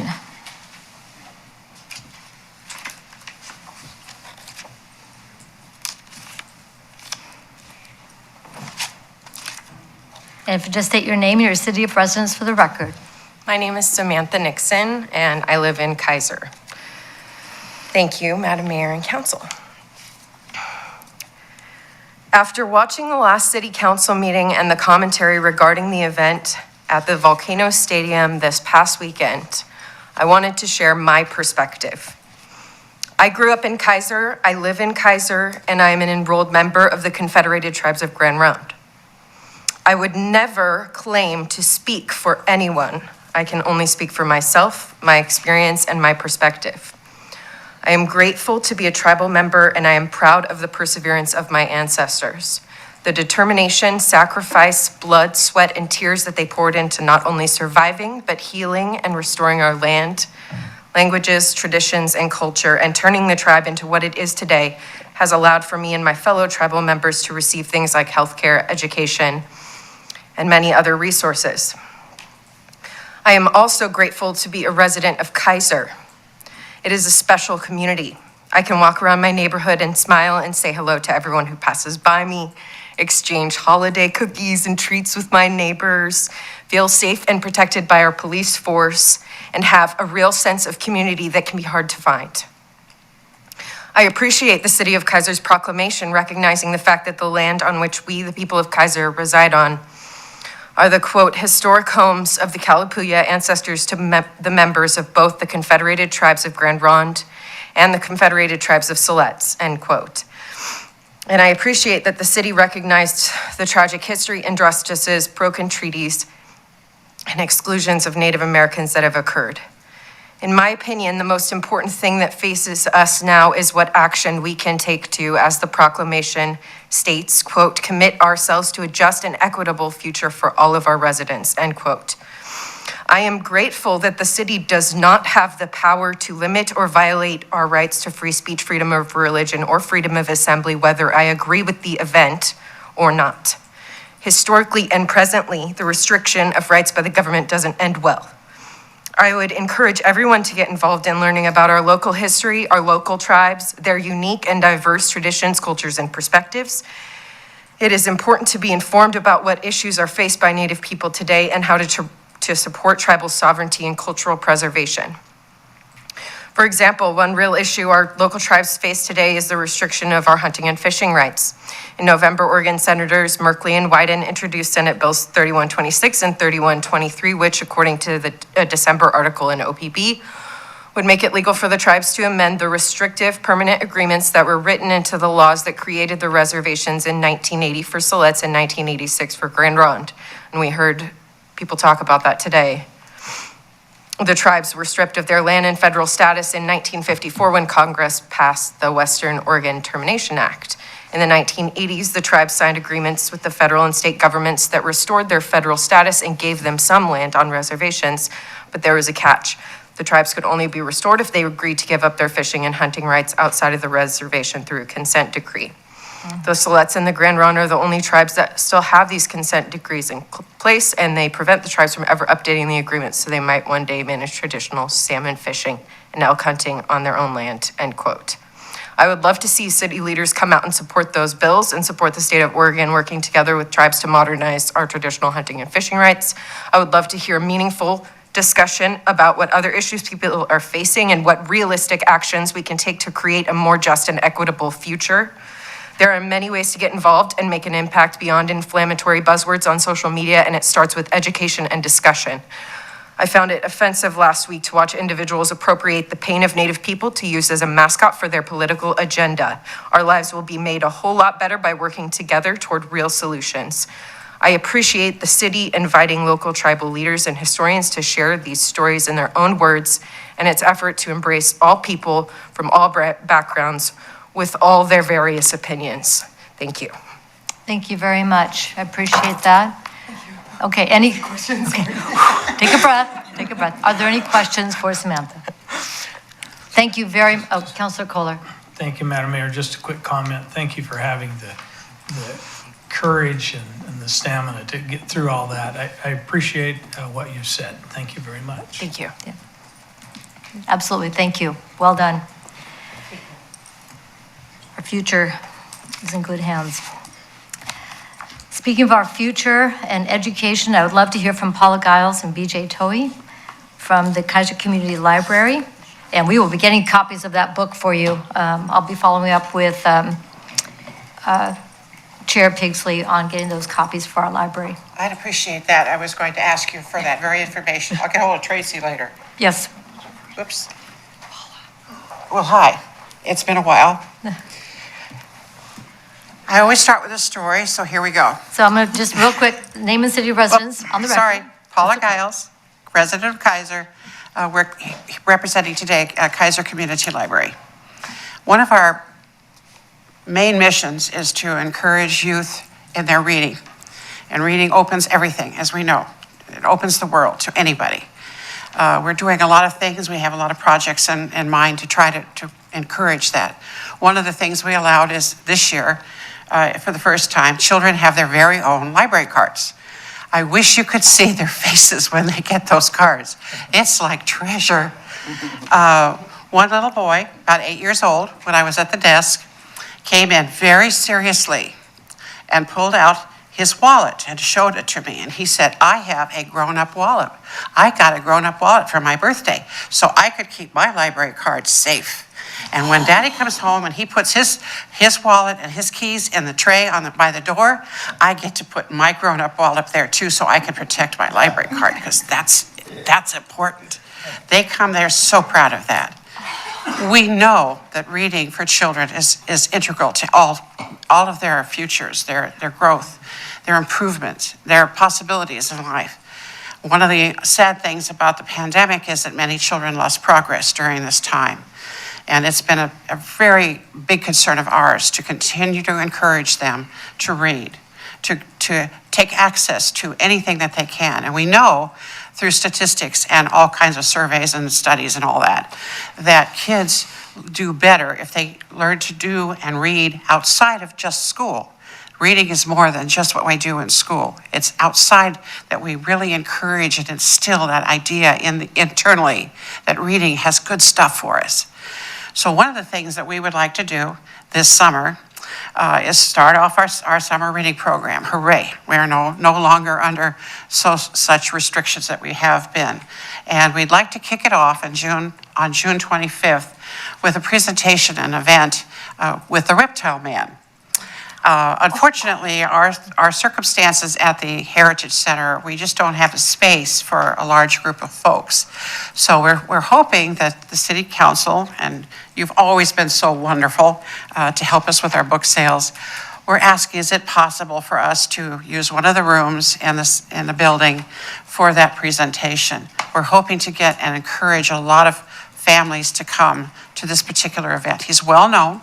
He has a very good record of presentations to large groups, and we're hoping that happens, and it kicks off our summer program, because we know that during the summer, children lose some of that progress they've made in school. And of course, this school year has been shortened, and all kinds of things have been happening. And so anything we can do to encourage and promote reading, especially during this particular summer, would be most appreciated if you could help us with that. Do you have any questions? And just so council and so people watching know, that is item 8A on our agenda. So we will be taking that up under that agenda item. But that story is fabulous. Council President Smith. Thank you, Madam Mayor. I just have my own little heebie-jeebies about reptiles. Are they bringing reptiles in? Yeah, there will be, but everything will be contained, we promise. And locked up, Nothing right? will get away. I ain't coming back if one gets in. He's got a good reputation. Nothing will get away, we promise. I'm like, whoa. All right. Keep them And safe. it'll all be clean. Everything will be taken care of. I promise. Thank you. And I guess we'll have to clear with the event Of course, you staff, can too. come and see too we'll let you sit in the back. I think I'm the biologist in the group. I'll be down there. Councilor Reed? No. Councilor Herrera, did you have Thank you, something? Madam Mayor. Yes. Thank you, Paula. Okay. For your dedication and everything. There you go. Can you hear me now? There we go. Thanks for all your dedication and your hard work on this. And on this event on the 25th of June. Yes. What, is it a big room or small? Well, we're hoping to have the rooms that we use for the book sale, but if, whatever the city council can provide for us, we'd be happy. And what kind of, how are you letting people know about this? Oh, we're going to be doing everything we can. So through social media, we're going to have things in the paper. We're going to be we're going to do whatever we can to get Is Olga involved in that? I'm sorry? Is Olga involved? Yes. Well, then you'll have Spanish. Yeah. And that's part of it. And we also have representatives on our board from all the different neighborhoods in Keizer. And so through that access also, we're going to get the information out to the different city groups when they meet. Great, okay. So we're trying to do everything we can to let people know that one of the things about the library is we want people to know that the library is more than just books. But reading, of course, is at the foundation, but it comes in many ways. It comes in many ways, and learning and education is all part of that process. And so during the summer, this will be that kickoff. And the kids, of course, during the course of the summer, will have an opportunity to read and have access to all kinds of books and information. And you said something that really rung with me about you improve, that's where you improve. So Yes. it's like soccer or any other sport, you improve at home. Through practice, you bet. Through practices, that's Right. where you improve. We don't want them to lose any more than they already have had I to because of understand. the pandemic. And Yeah. thank you very much for all you do. Yeah. That's all I have, thank you. Councilor Reed? Thank you, Madam Mayor. So what is the time on that again? I'm putting it in my calendar. I'm sorry. I want to see reptiles. Oh, good for you. It's June 25th. At what time? I'm sorry? 11 a.m. Thank you. 11 a.m. Thank you. Okay. That's BJ Tone back there. Okay. Any All other right. questions? Are you doing a book sale? Yes, we are doing 2 book sales this year, as we always have. One is in May, and one is, I believe, in October, Do you have a date November. yet? Pardon me? Do you have a date for the one in May yet? May as well get the word out because it's already April. It's the 3rd weekend in May. It would have been during the normal Keizer Fest time. Okay, May 21st. Yeah. 20th and 21st. Okay, come get books and you'll have them for all ages. All ages, Yep. everyone's, we encourage everyone to come. Last year, we even had some of the retirement groups come from the different homes in the area. Very, very happy to see those folks there. That is fabulous. So be here on May 20th and 21st to get books. Now, if you're calling your library and need to make room, Donations are welcome. donations are welcome, and we bring them to where and by when? Anytime, actually, some people even bring them during the book sale, but at least the week before, if possible. The library is open 6 days a week. The only day we're not open is on Sunday. The hours are posted on the doors, and of course, you can always call one of us if necessary, or contact us through one of our websites to let us know that you're interested in donating, and we'd be happy to meet you there at the library and collect the books. And then children's books, English and Spanish, and any of the other languages spoken in our public schools are very much coveted. Yes, yes, So if your kids have outgrown them and you're ready to move to maybe the next reading level in whatever language, please get those to the sale so we can get more kids reading in Yes, their yes, home languages. yes. Fantastic. All right, good stuff coming. Thank you. Thank you very much. The next one up is Steve Harrison, Reawaken America Tour. And I'll call this soccer kids. Good evening, I'm Steve Harrison, and I'm a resident of Keizer. I was at the March 21st meeting when they were discussing the Reawaken America Tour. I just wanted to come back because I participated in that. And A little just to close to the let, microphone if you would, please. and just to let everybody know that as far as I'm aware, and I'm sure the chief could probably attest to, there was no incidences. We stayed within the fence. And the thing that was really funny about it, the mean age there was between 50 and 60 years old, and they were a threat to no one. It was like a church revival. I was very comfortable. I'm pagan. These people weren't out to hurt anyone. It was all about information, information, information. I did end up bringing some pictures, multiple. The only incident that I saw, we were notified on the screen that one of the groups outside the fence somehow came inside the fence and tried to put these, I'll just call it a jumping jack. They put it behind the tires to damage our tires. We went in there as peaceful. So I was really rather embarrassed of being a resident of Keizer. I'm assuming that these were placed by Keizer residents. I don't know. Well, and that would be speculation, so Well, I it would is caution on speculation. that. Well, and I am speculating. Right, so. But it was someone outside the fence. They could have been from anywhere. Yeah. But it was troubling. We weren't there to cause problems for anyone. And I would like to thank the chief that he kept us safe on the inside. You know, It was a great 2 days. And so I just wanted to come back and just let everyone know that there was no incidents. You know, we should embrace those people. They could have brought a lot of cash to this community, and everybody wanted to shun them. So with that, I thank you for the time. Thank you very much. I'm going to take a pause. Thank you very much. The question was brought up. So on the police response or any calls for service this weekend, can you give us a very brief synopsis? Well, before I forget, that thing placed behind the tires, that occurred outside the fence, by the way. Nobody got inside the fence. Nobody tried to get inside the fence that I'm aware of. It was as peaceful as we hoped it would be. There were a couple of altercations, but we worked with the staff inside, security staff inside, and they suppressed the antagonism coming in from within the fence towards those outside the fence. That was just 3 different people, and on Saturday they kicked that one person out. I don't know why he was attempting to be belligerent. By the way, those 3 people were all from Portland. I suspect they just had enough of that and felt they could yell at the protesters outside the fence with a relative degree of safety. Nevertheless, security inside kicked that one person out on Saturday.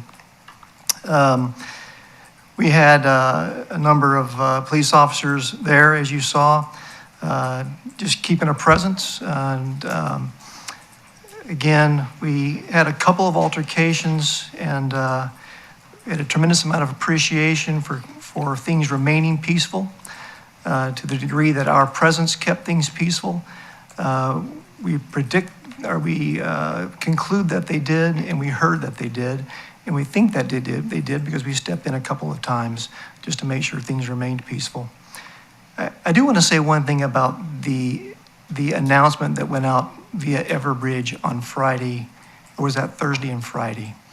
A public announcement was sent out on Thursday night and again on Friday morning. We only sent out 2 announcements. Those are via a system called Everbridge. Some people got multiple contacts. You'll get a contact for every option that you select.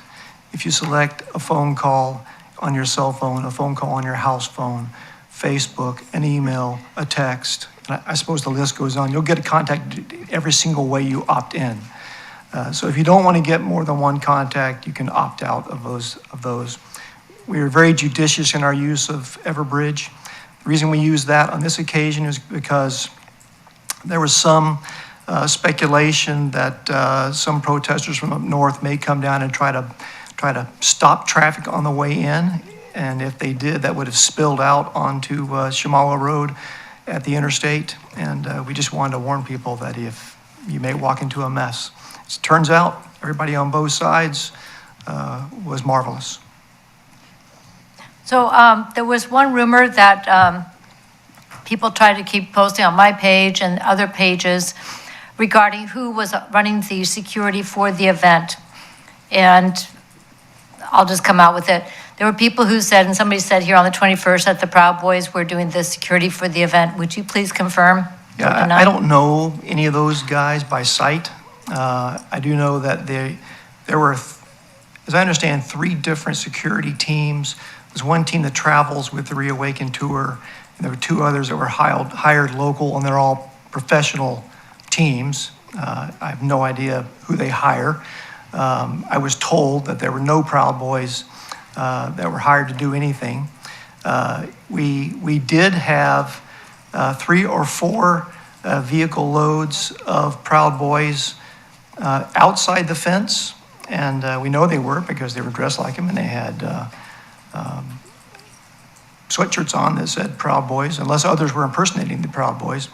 But again, we made our presence known to them, and they ended up being no altercations, and they left after a short amount of time. Okay. So we know they were present on the outside of the fence, have no idea on the inside of the fence.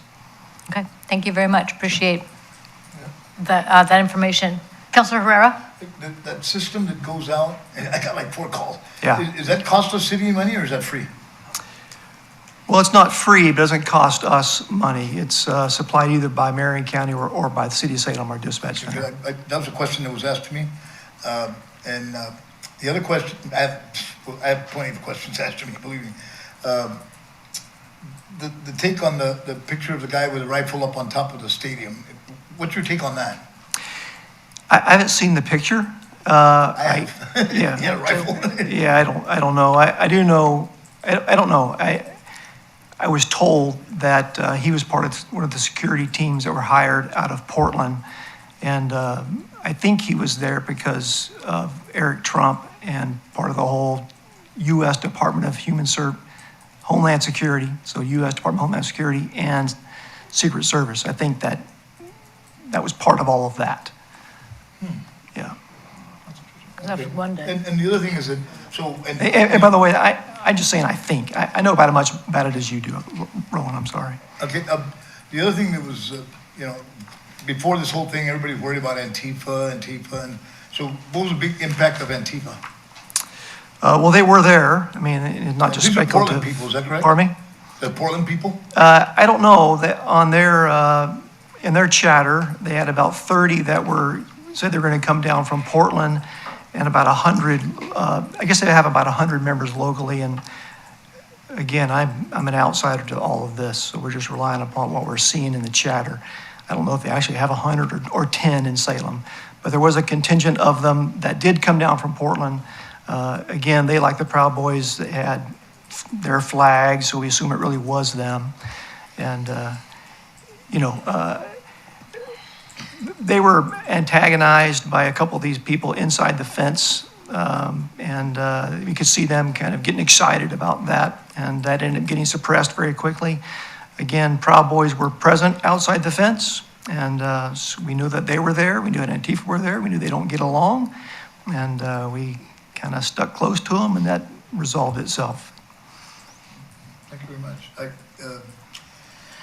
A lot of folks said that the police seem to be more concerned about and I'm just saying what they told me, okay? I didn't see it myself, but they said the police seem to be more concerned about the protesters and, I wasn't there, but I heard it from 2 different people. And I defend the police as much as I can because I know the police, And, but I just want clarification so they know that you guys were doing your job, Yeah, well, there wasn't really much opportunity to show our concern or lack of concern for what was going on inside the fence, because I went inside the fence one time for like 10 minutes toward the end of the second day. We simply we didn't interact with what was going on inside the fence. Our only concern was keeping traffic moving, keeping things orderly outside the fence. So yeah, if it appeared we were more concerned with protesters, it's because they were outside the fence and we were outside the fence. Gotcha. But we were also there because of the Proud Boys, right? So it had nothing to do with whether you were on the right or on the left. It had to do with whether you were on the inside of the fence or the outside of the fence. I drove by, I was not gonna go to it, but I just wanted to drive by because I wanted to show my granddaughter the flag, a huge flag, Clint's flag. And when I drove in there, a black motorcycle followed me, went all the way around, and I pulled over into Target, and he pulled over beside me, but he didn't say nothing to me. It looked kind of suspicious. I was wondering if that was security. You know anything about that? Because I got a call I from don't another think lady if there were any security on motorcycles, it wasn't us. Okay, another lady called me the same thing. The motorcycle had followed her, and she called it in, and she said the police were going to respond, and they never responded. Was it a civilian on a motorcycle? Pardon? I have no idea who was on a black motorcycle. And Okay, no. I don't recall. I don't recall any call coming in about a motorcycle following somebody. But Yeah, that lady called me and said that nobody responded, and I go, police will always respond.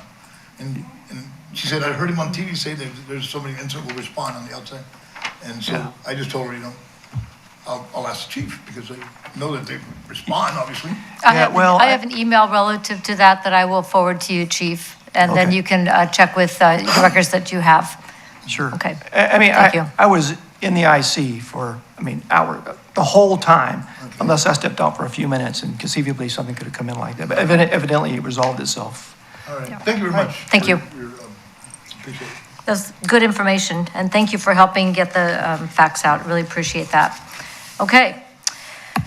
Well, I'd like to go to, we have some young people here and their adults regarding soccer. So I'd like to invite all y'all to come down and talk to us about soccer. You can pull other chairs up, and I would just ask that you introduce yourself with your name and your city of residence, and then share what you have to share. Hello, my name is Eric Branch, and I'm a resident of Keizer. I would like to speak and be a representative as a coach for Mid-Valley Soccer. I've been coaching through Mid-Valley Soccer for the past 10 years. Both my son and daughter have also played through Mid-Valley Soccer since they were the age of 6. I've had a great experience and have volunteered a lot of time and effort into the program. Also grew up playing for Keizer Soccer Club when I was a kid. I remember playing at Keizer Little League baseball fields. Our soccer fields were the outfield of the fields. Shout out to Roland and Bill for coaching and setting that up as I was a kid.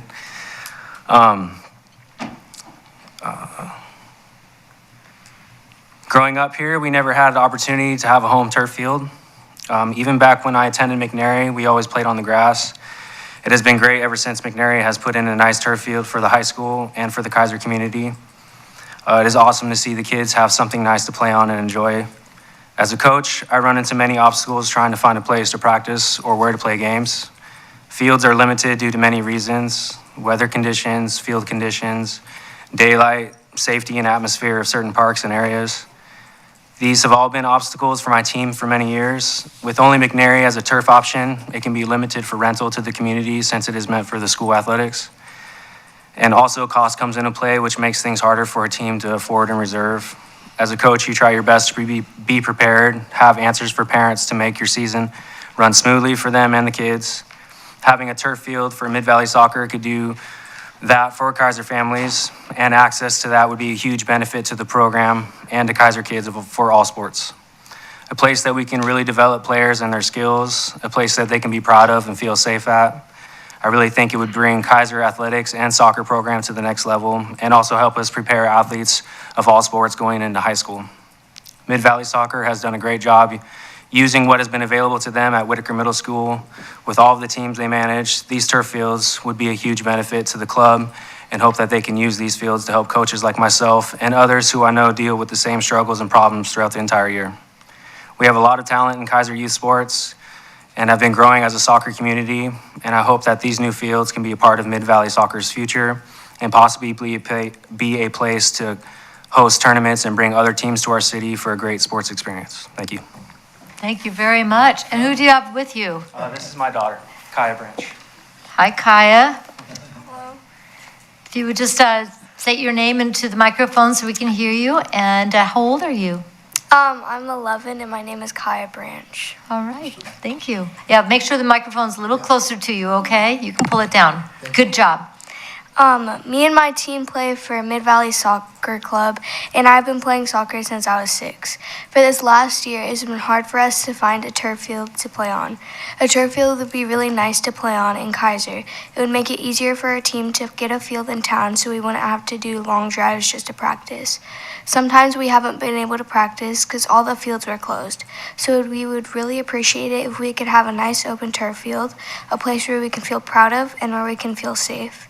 McNary has a really nice turf field for the high schoolers, which hopefully we will get one here in our own Keizer Rapids Park. I really hope I can use this turf field to get better at soccer and to play with my friends. Thanks for listening. Thank you very much. Well done. Well done.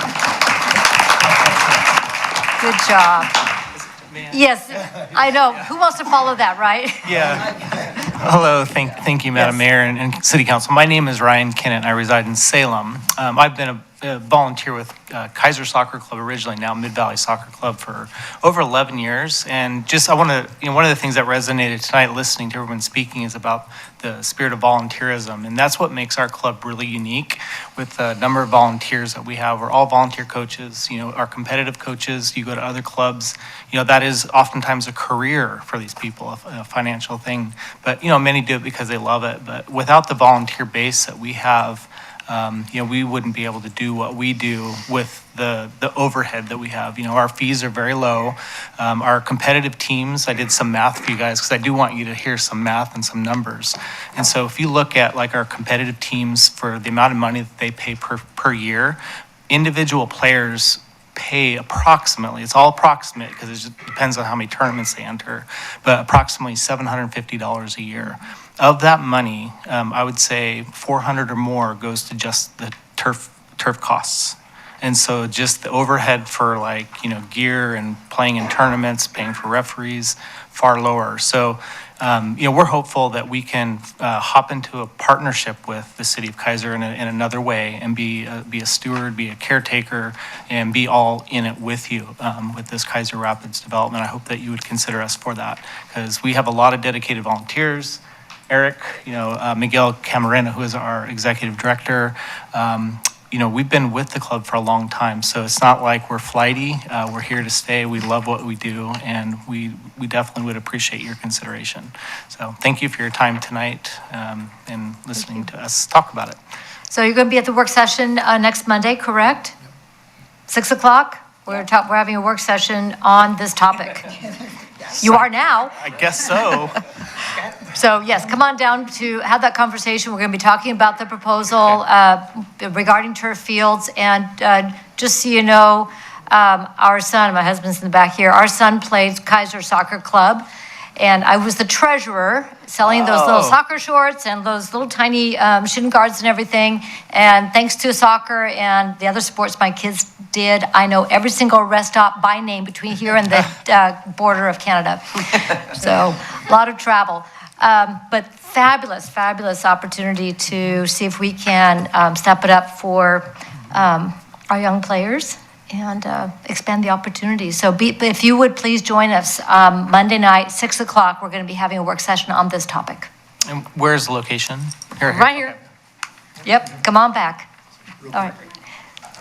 Yep, thank you very much. Appreciate that. Oh, I'm sorry, Councilor Herrera. Don't think about me once in a while. I've got to look that way. It's the hat. I'm so proud of Eric. I'm sure Bill is too. I really like the idea of turf. I've always thought about that, and you're right. We did have the outfield. That was your soccer field. You know how I know? I painted them. But I'm excited to see the young talent like Kaya. And did you like the cookie? It makes me excited, and I'm looking forward to watching this progress. And Miguel, did you take off? No, he's right there. There he is. If you don't know, Miguel is like a legend in the Gulf of McNary, period. Yeah. And not only that, he's been very instrumental in our Latino scholarship. Just amazing, and I just want to acknowledge that now that he's in the room. So, and thank you guys for being here tonight. Thank you. All right, thank you very much. All right, we'll see you guys Monday night, 6 o'clock. Thank you All very right, much. thank you. And last to wrap up public testimony this evening is Catherine Stone. After Ms. Stone, then we will take a 10-minute recess, a bio break, and then we will conclude the business of the evening. Thank you. I'm Catherine Stone, citizen of Keizer, Madam Mayor, and council members. I appreciate what Chairwoman and Vice Chair and Historian Reddick shared about the history of First Nations people. I have 19 members of my family have Native American ancestry, in addition to Latino. We don't refer to each other as such, we just call each other family, but I appreciate very much having accurate history. I enjoyed participating in the event a couple of weeks ago, sponsored by First Nations and other people, called Trail of Joy. There was worship, prayer, and fellowship together, and it was very refreshing. Regarding Reawaken America Tour, I want to thank Sheriff Teague and his team and Salem PD for keeping the peace, safety for everyone. They, as usual, did not discriminate regarding who they protected, who they served, whether participants in Reawaken America or protesters. As usual, they did alert us regarding the homemade spikes. We were told they're homemade spikes and had a picture, so they forewarned the people outside the fence. I don't know how the perpetrators decided who was in Reawaken America or not to put the spikes by their tires, but it was meant to blow them out as people left. There was no violence, rioting, or destruction of property. Sheriff Teague, his team, and Salem PD prevented any of that from happening, and we are so appreciative of that and very proud of them. The Reawaken itself had 3 layers of security inside. None were Proud Boys, as was stated incorrectly last council meeting. There was Homeland Security there. I know some of the situation on the inside, and I'm not going to go into it. There has been, as usual, much talk of racism, some of our council meetings and on Facebook. This event included Black, white, Latino, and Asian people, and at least one Ukrainian, I know, as participants, speakers, and vendors. Not everyone agreed with everyone about everything that was said. There were doctors, pastors, health experts, politicians providing information, as this gentleman said. They spoke against racism and against division. We worshiped together. People were prayed for various things. And the speakers shared the challenges that have happened in their lives and how they came through it, encouraging others not to give up. This included at one point children on stage ranging in age from 12 to 17. One, a 14-year-old Hispanic young man, and I call him a young man because he was so dynamic and so mature, more than some adults I know. He spoke for the group of his experience during the lockdown of the pandemic, where he reached a point where he was suicidal. And his pastor helped him to get through it by offering him opportunities to do some various productivity and also to be with other people. He's a very extroverted, charismatic young guy, and he is going to be a leader in our country, along with these other children who were up there, and they are going to make our world a much better place. Overall, it was a joyful celebration of liberty and freedom. And again, I want to thank Sheriff Teague, Keizer and Salem PD for the outstanding job they did for everyone. Thank you. Thank you very much. You're welcome. That will conclude our public testimony for the evening. We are going to take a 10-minute bio break. I'm sorry, Are you going to open the floor for public comment? that we just concluded public comment. We've just been at it for 2 hours. I want to refer to March 21st meeting. Where you opened the floor for public comment. Sir, stand by, please. When we have more time, yes, we've been at this for over 2 hours and we have an agenda ahead. People who wanted to testify had the opportunity to sign up. At some point, especially with the signups have been completed, we either keep going or we take a break. But at this point, it's been 2 hours and we need to take a bio break. So no, we are. March 21st, you Sir? allow open floor for public comment? Yes, I did. We had the time. And we had open floor tonight. But we are now concluded. We are going to take a 10-minute bio break.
City Council is back in session. We will continue with our public hearing this evening.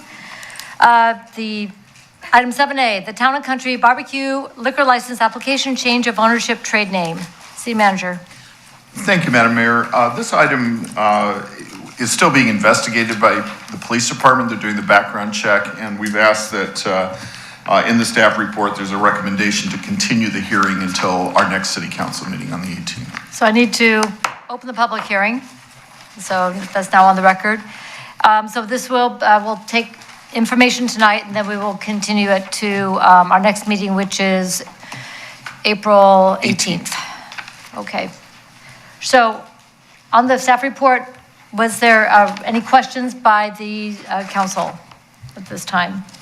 I'd like to invite up Don Brundage. Are you still here? Yes, you are. Thank you for hanging with us, and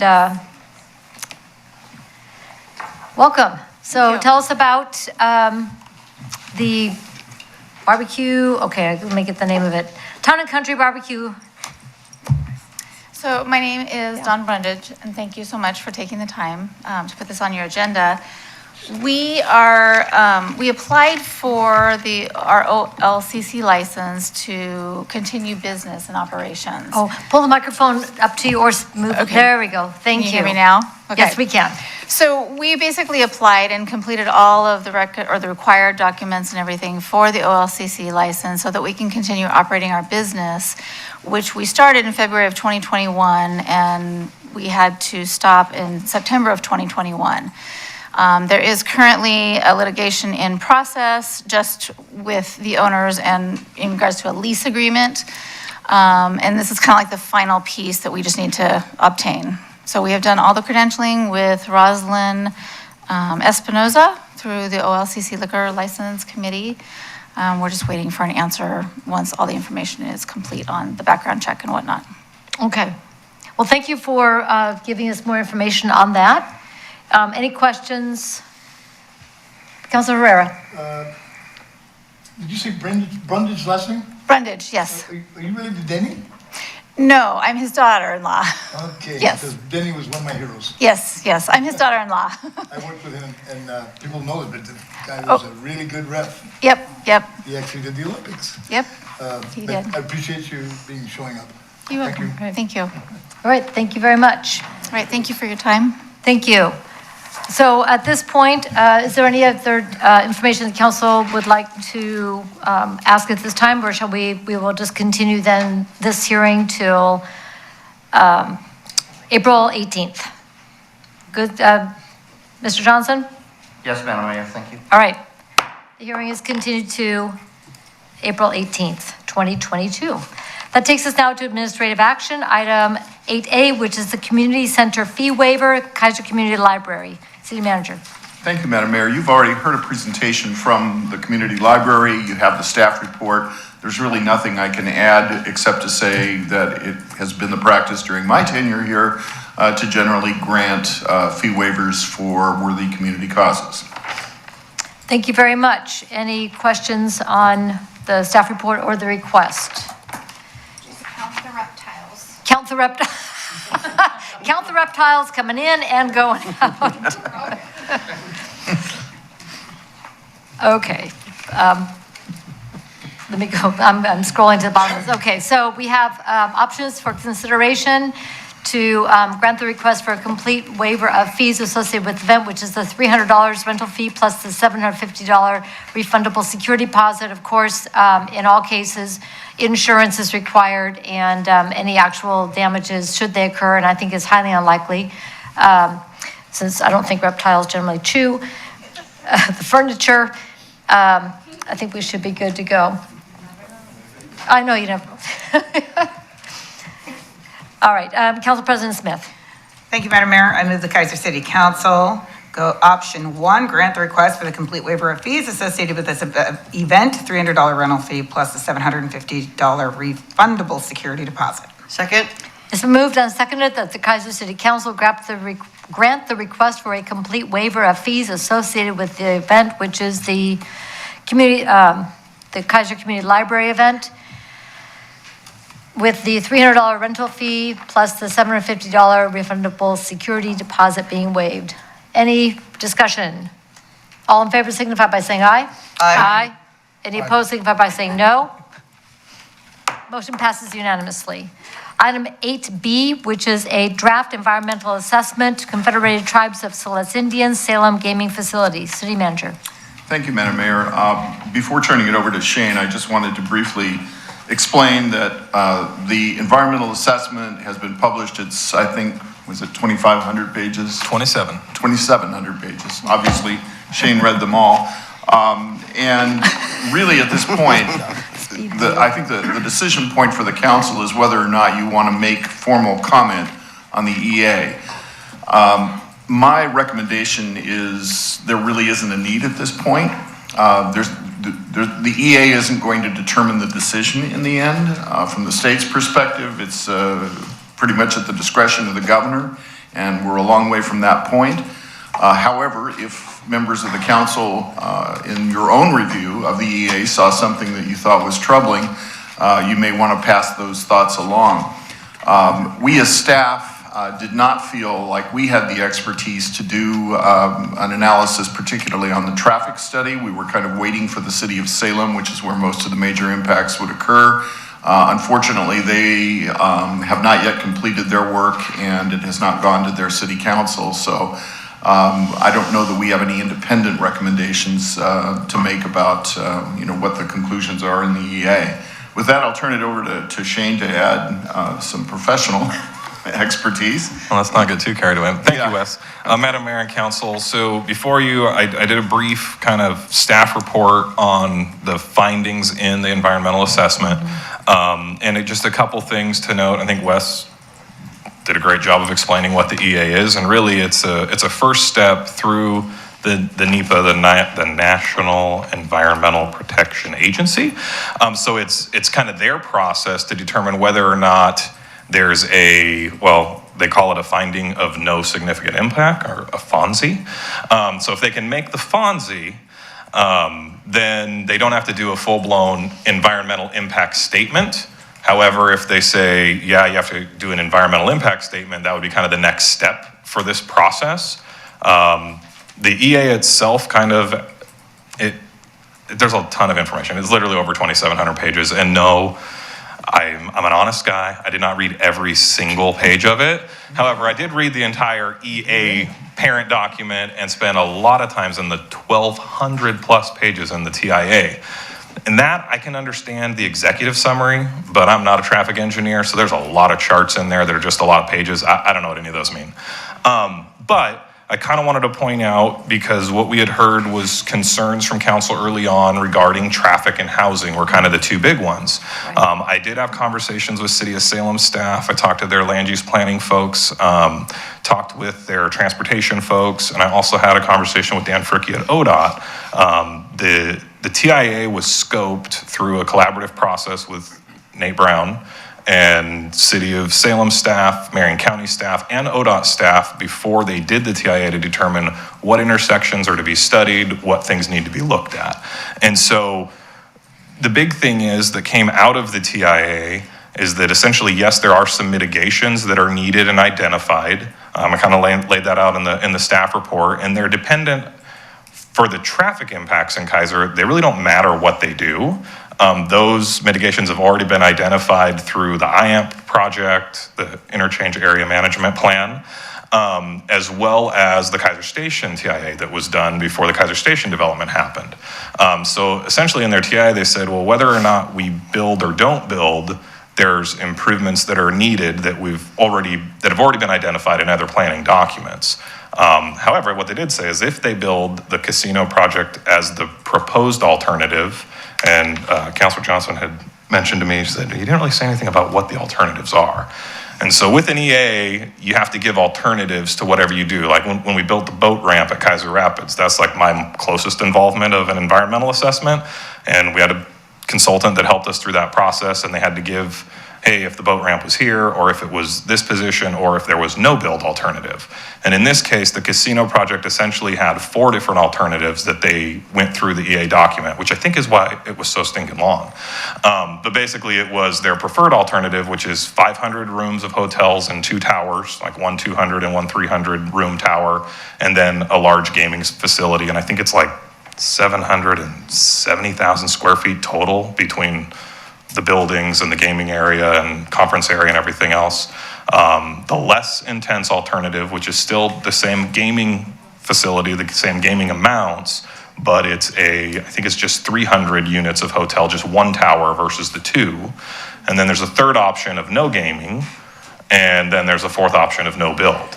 In all 4 scenarios, there's identified mitigations that are needed on Shamawa to get onto the freeway going both northbound and southbound.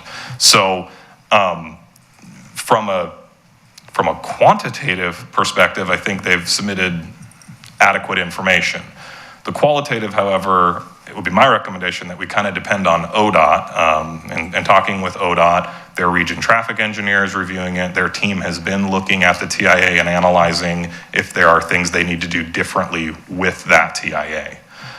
So that's kind of the traffic piece. As far as housing goes, I'm going to press pause really quick. Yeah, go ahead. Anybody have any questions on the traffic? TIA is traffic impact analysis.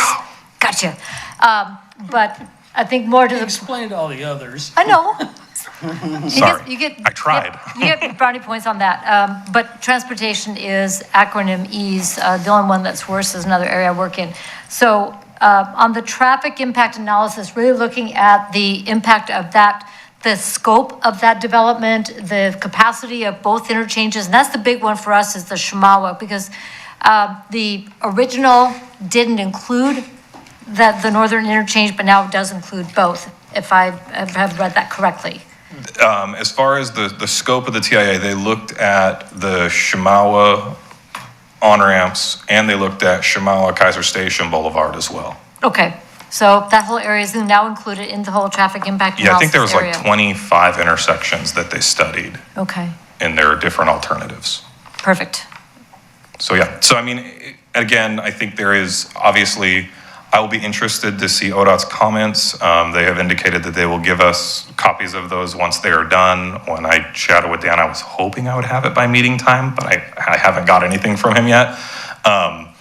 And then as far as housing goes, there was a big appendices which talked about socioeconomic, demographic, just a whole bunch of different things, and housing was kind of embedded in there. It took me some digging, but basically looking at it, they provided a pretty significant amount of analysis of looking at other casino projects, not just in the state of Oregon, but in other states as well.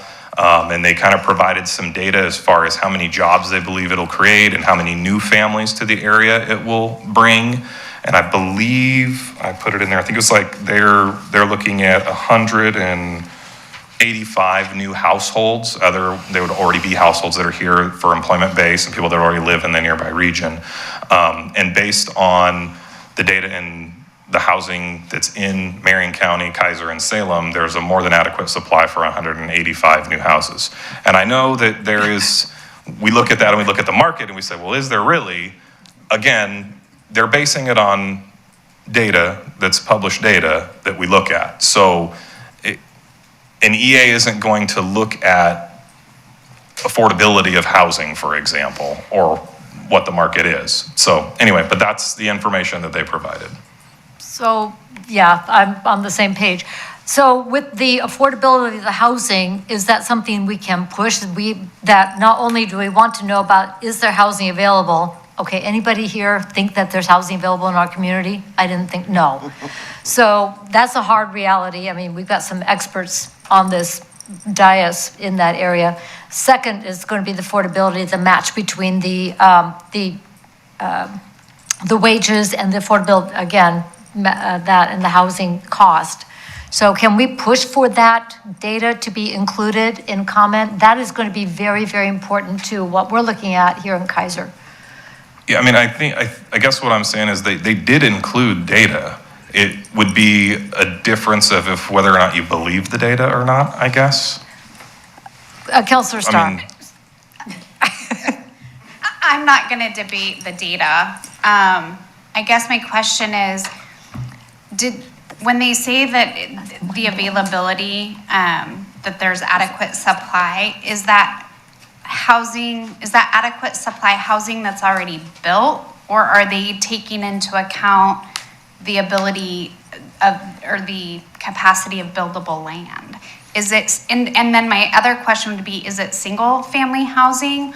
Or are they thinking apartment complexes or multifamily housing? I mean, right. I just have so many, I don't know where that housing supply is. No, and I'll speak to it from a general perspective. So in the study itself, it goes through and it kind of breaks down, and it's not unsimilar to how we look at buildable land supplies when we go through those processes. They didn't look at buildable land supplies, they looked at actual housing types. And so there's generally percentages that they'll look at. And so they looked at different casinos, different projects, sizes, and the kind of jobs they brought, and then they extrapolate those numbers out is essentially kind of how they do it. So they look at it and say, okay, this percentage of people will live in this kind of housing, this kind of housing, this kind of housing. And then they looked at it in the region of Marion County, Salem, and Keizer. So like, I'm a lot more familiar with Keizer, and I would say if 185 new families were coming to Keizer tomorrow, that would be a problem. But when you bring in Salem and Marion County, and the overall, it's a lot different perspective. So that's kind of what they did with their data crunch. So they kind of made their case based on, hey, here's what the region says, this is what the studies say, this is what the data says. So, I mean, that's what they provided. Did they take into account any other new projects that are coming down the road that are going to potentially take up housing in Marion County? Like I'm thinking the Amazon Distribution Center in Woodburn. Like, that's going to be a lot of people, and I don't know where they're going to live, so. And I do not know that. I would assume that Amazon project would have had to have some of that studies for kind of that Woodburn area. I'm just asking if this casino, if the EA took into account those larger projects. I don't know off the top of my head. Additional families. Okay, thanks. Okay, Councilor Kohler, you had a question? Oh, I did, thank you. Thank you, Madam Mayor. But Mr. Witham answered that in that it wasn't just Keizer, but it's the Salem-Keizer area. If you look at, Salem has a lot more buildable land than we do, but we kind of understand that. Thank you. All right, anything else?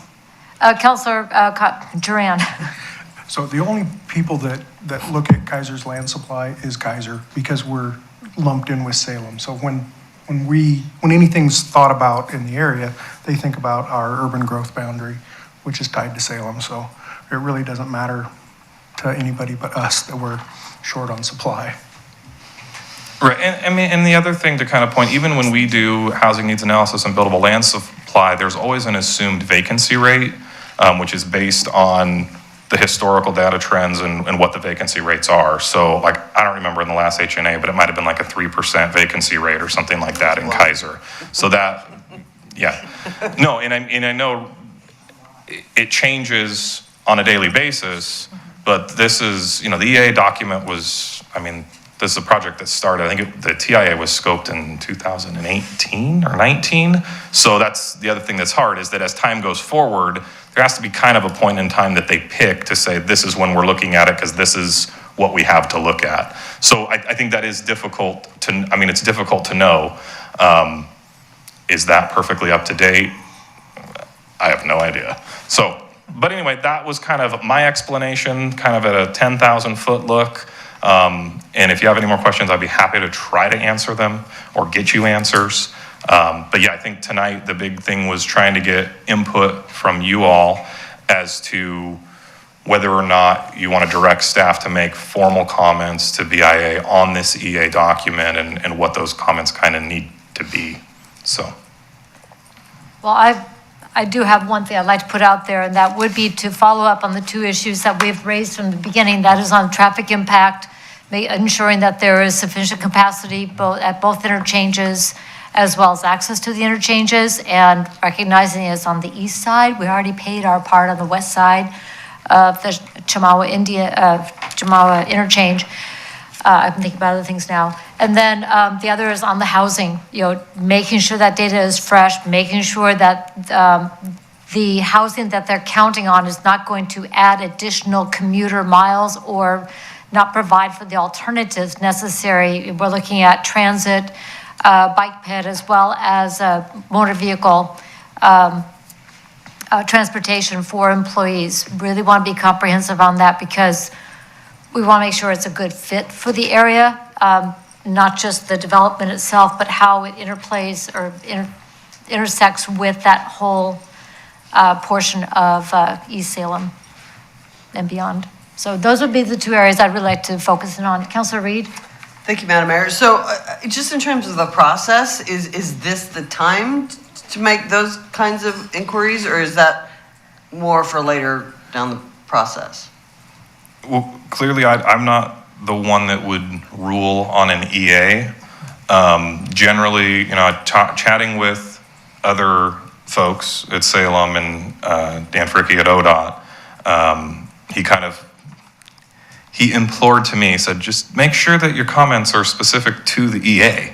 And he said, Shana, I've been reviewing EAs for years, and this one has a ton of information in it. And we're definitely going to make comments because we're going to comment on the technical aspects of the traffic because they are the authority for our interchange and for the areas that have been identified for mitigation. So I think clearly, as Wes said earlier, we can definitely write a comment letter. I just don't personally have anything in my review that I can point to and say, hey, this is wrong, you need to provide more or different information. Okay, gotcha. Based on what they've submitted.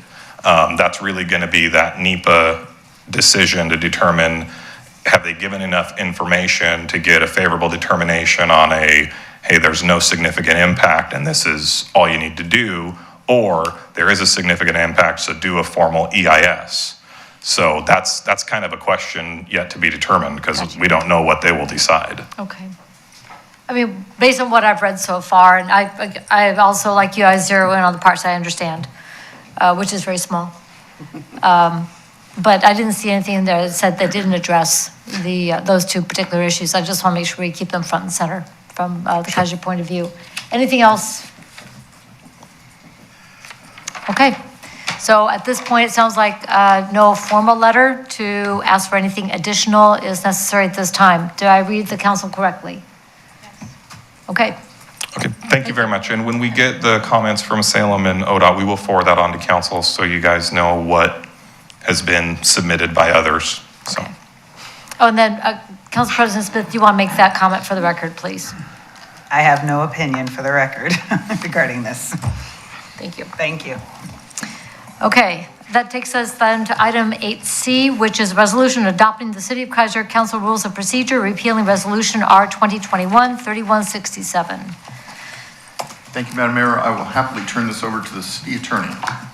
Thank you, Les, Madam Mayor and Council. As you might remember, we went over these, 2 meetings ago, I think, and you can see the red line version there with the changes. I did, Councilor Starr, make that other change towards the end to make it clear about, I think it was the liaisons or one of your changes, but those changes were made also. I wasn't going to go through those unless you folks have questions. I did want to make one add. I noticed in double checking it earlier today that on page 1, which is page 18 of the packet, under section 2, general rules, the first red line in the middle says pursuant to state law in any meeting of the council, and it goes on to talk about virtual access. This is the new state law to allow virtual access. In that beginning phrase where it says pursuant to state law in any meeting of the council, if you would add the word public before the word meeting, obviously that law wouldn't take place in executive session. So just to clarify that, so when the motion is made, if you can just say as amended, that will indicate the addition of that word. Other than that, I didn't have any other last minute tweaks. Are there any questions? Councilor Reed. Thank you, Madam Mayor. I would appreciate, I did few spot checks on the table of contents and how that matches up to the different sections. And there were a couple of them that were erroneous after these, They didn't match up? changes. Yeah, so if we Okay. could just do one last check of that, We that will would do be that. great. Thank you. Thank you. Okay. Anything else? Council President Smith. Thank you, Madam Mayor. I move that the Keizer City Council adopt Resolution R 2022, adopting the City of Keizer Council Rules of Procedure as amended, repealing Resolution R 2021-3167. Second? It's been moved and seconded that the Keizer City Council adopt Resolution R 2022, adopting the City of Keizer Council Rules of Procedure as amended, repealing Resolution R 2021-3167. Discussion. All in favor signify by saying aye. Aye. Any opposed signify by saying no. Hearing no objection, motion passes unanimously. Consent calendar. Council President Smith. Thank you, Madam Mayor. There are two items on the consent calendar tonight. Item A, resolution appointing city attorney pro tem, repeal of resolution R 2011-2142. Item B, approval of the March 21st, 2022 regular session minutes. Thank you very much. Are there any polls? Councilor Reed. I'd like to poll item B, please. Okay, we'll do these one at a time then. Okay, 9A? Ready? Yes, I Council move the President. Keizer City Council adopt Resolution R 2022 appointing city attorney pro tem, repeal Resolution R 2011-2142. Second? Consent calendar item 9A has been moved and seconded. All in favor signify by saying aye. Aye. Any opposed signify by saying no. Motion passes unanimously. 9B, Councilor Reed. I just was not here for the March 21st minutes and didn't have a chance to go over those, so I would like to abstain. Okay, so noted. Council President Smith. Thank you, Madam Mayor. I move that we approve the consent calendar item B. Second? It's been moved and seconded to approve consent calendar item 9B. All in favor signify by saying aye. Aye. Any opposed signify by saying no. Abstentions? Aye. Motion passes unanimously with one abstention, and that is Councilor Reed. That takes us to other business. This time is provided to allow the mayor, city council members, or staff an opportunity to bring new or old matters before the council that are not on tonight's agenda. Mr. Hare, are there any new business items or other business items for this evening? There is nothing from me, Madam Mayor, but I would defer to the department directors if they may have issues. If they have issues. Mr. Wood? Nothing here, thank you. Ms. Davis? Nothing either, thank you. Chief? Mr. Witham? Just for the sake of brevity, I feel like I have to say something because Matt Lawyer kind of talked me up beforehand. We have a public hearing on April 13th at Planning Commission regarding House Bill 2001 text amendments. It's a huge packet of amendments. Planning Commission has done a great job of getting through all the information. I don't want to jinx it, but I'm hoping that we can do that in one public hearing at Planning Commission because there's been a ton of involvement, and so we will be hopefully coming to you all in our first meeting in May with a public hearing on the same information with a recommendation from our Planning Commission. And that's the only thing. The Keizer Times did a pretty decent article last Friday about middle housing in general, and so I thought that was, hopefully that's helpful, helps get the word out. It's kind of the second article they've done on it in the last, I think, month or so, trying to engage as many people as we can. So anyway, thank you. All right, thank you very much. Mr. Lawyer? Nothing tonight, thank you, Madam Mayor. Mr. Johnson? Just an item back to Councilor Reed with the table of contents on the council procedures. Did you review the red line version? Yes. So that would be off because Yes. the red line version isn't going to match up. What you passed was a clean version, and I really doubt that there's any errors in that. Okay. If you see what I'm getting at. Yes. The red line version pagination is going to be off, so the table of contents won't match up. But the clean version is what you adopted. Both versions were in the packet. Okay. So if you review the clean version, I doubt there's any errors there. Okay. But we will try to double check. Thank you. Thank you very much. Okay, council member reports. Councilor Herrera, did you have a question? I have some other business. Oh, another business, all right. Councilor Kohler. Thank And then you. we'll come to that. What's that? Go ahead. Thank you, Madam Mayor. I would like to discuss the possibility of televising some of any of the work sessions that we do that have to do with finances.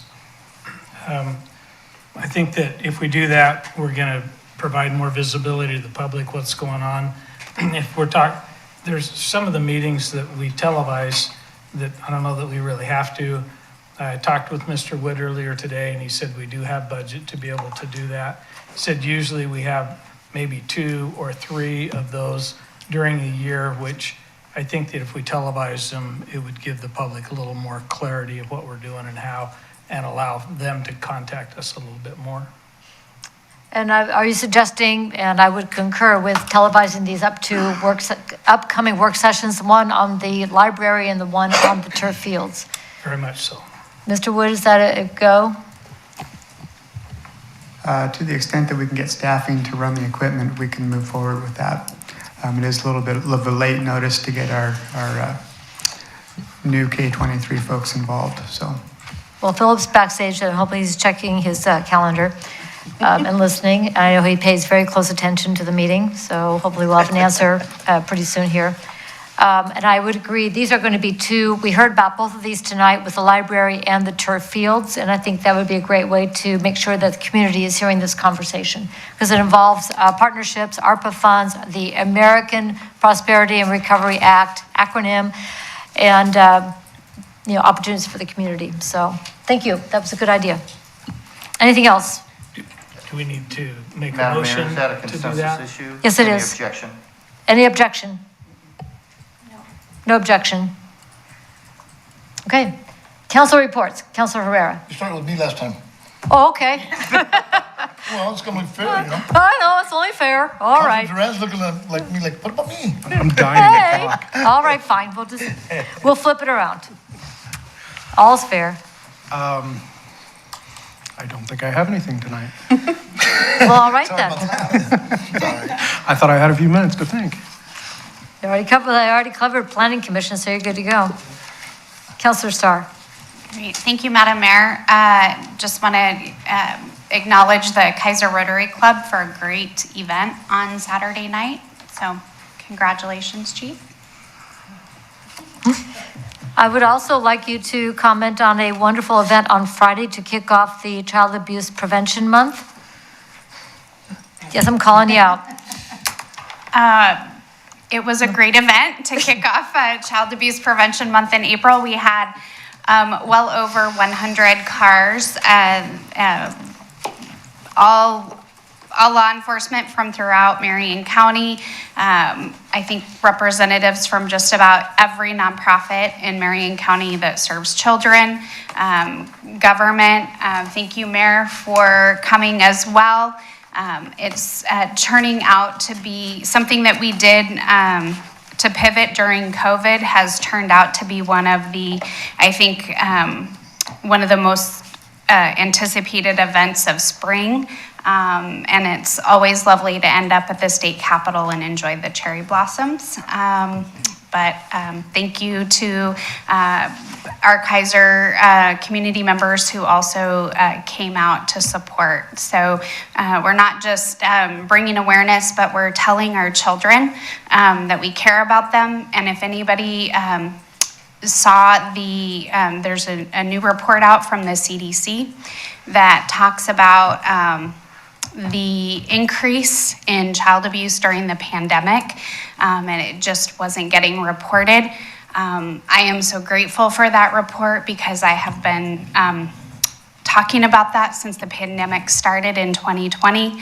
I wrote an op-ed about that in December of 2021, and I've received a significant amount of pushback over the last 2 years that wasn't the case, and that there were other reasons for the reduction in foster care, and that is simply not true. So thank you. Thank you for setting the record straight, and thank you for the work that you do to help our children and take care of them. Appreciate it very much. Council President Smith. Thank you, Madam Mayor. I just want to point out the fact that I did have to grow up with that woman and that child. So I'm very blessed with 2 incredibly smart individuals in my life. So I appreciate that. I also wanted to throw out on Saturday, April 9th at 9 a.m., the Keizer Food Bank will be collecting food for the Keizer Chamber, the network of women.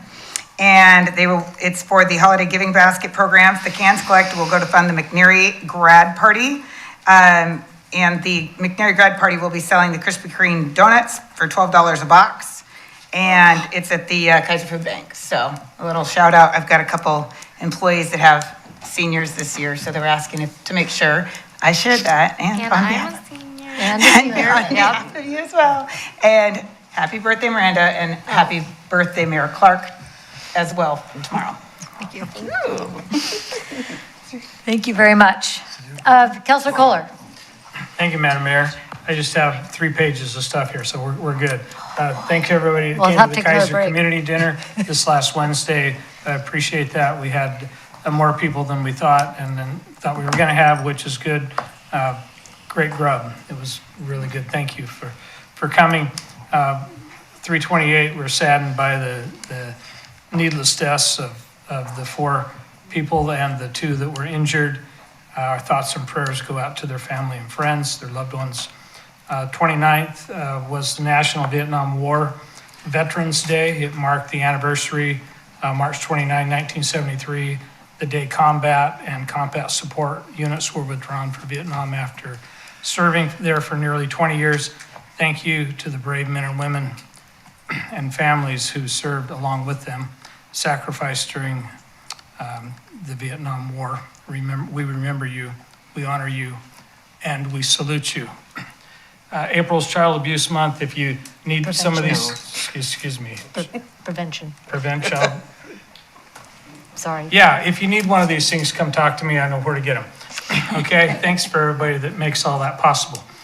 April 1 and 2, saw an event come to Keizer. Thank you all the people that helped make it safe and allow people to peacefully express their opinions and beliefs on both sides. 4-2, I attended with Councilor Starr and Herrera and Mayor Clark, the Rotary Go for the Gold. That was great. Thank you for everything that Rotary does for us. We appreciate you. I've got Southeast Neighborhood Association meeting on Thursday, Pike Creek Watershed Council on Wednesday, LBA on Thursday, Latino Business Alliance on Thursday, and then we have some work session or something Wednesday also. Yes, we do. So that's going to be a lot of fun. Saga Day in the Park, April 23rd, and I have a happy birthday tomorrow to Mayor Clark. Thank you very much. April is turning out to be a very busy month. Councilor Reed. Well, thank you, Madam Mayor. So one of the more exciting things that I got to do is when we were attending the National Alliance for Women in Construction, we met the several members of the Capitals basketball team, and they provided us with some discount tickets, and I took my family to see that one night, and it was fabulous. They play at the Armory, and it was just a lot of fun, and I would encourage anybody who is interested in some good minor league basketball to go out and have some fun. It was really a good night. Tomorrow we have the Community Diversity Engagement Committee group, and we have some really important things to talk about there. And then on, let's see, I will not be here for the library work session, as I told you. So we have conferences at McNary, actually district-wide. There are conferences in the evening, both Wednesday and Thursday. So, sorry, Miranda, I stole that thunder from you. But looking forward to that. Those are in-person conferences and really a great opportunity to get into the schools, see where your kids are hanging out all day, and being able to have some good quality time with the teachers. So, that is coming up this week. Have a Keizer Heritage Board meeting coming up next week, and some really good things happening there. It's great to see the center opening in full.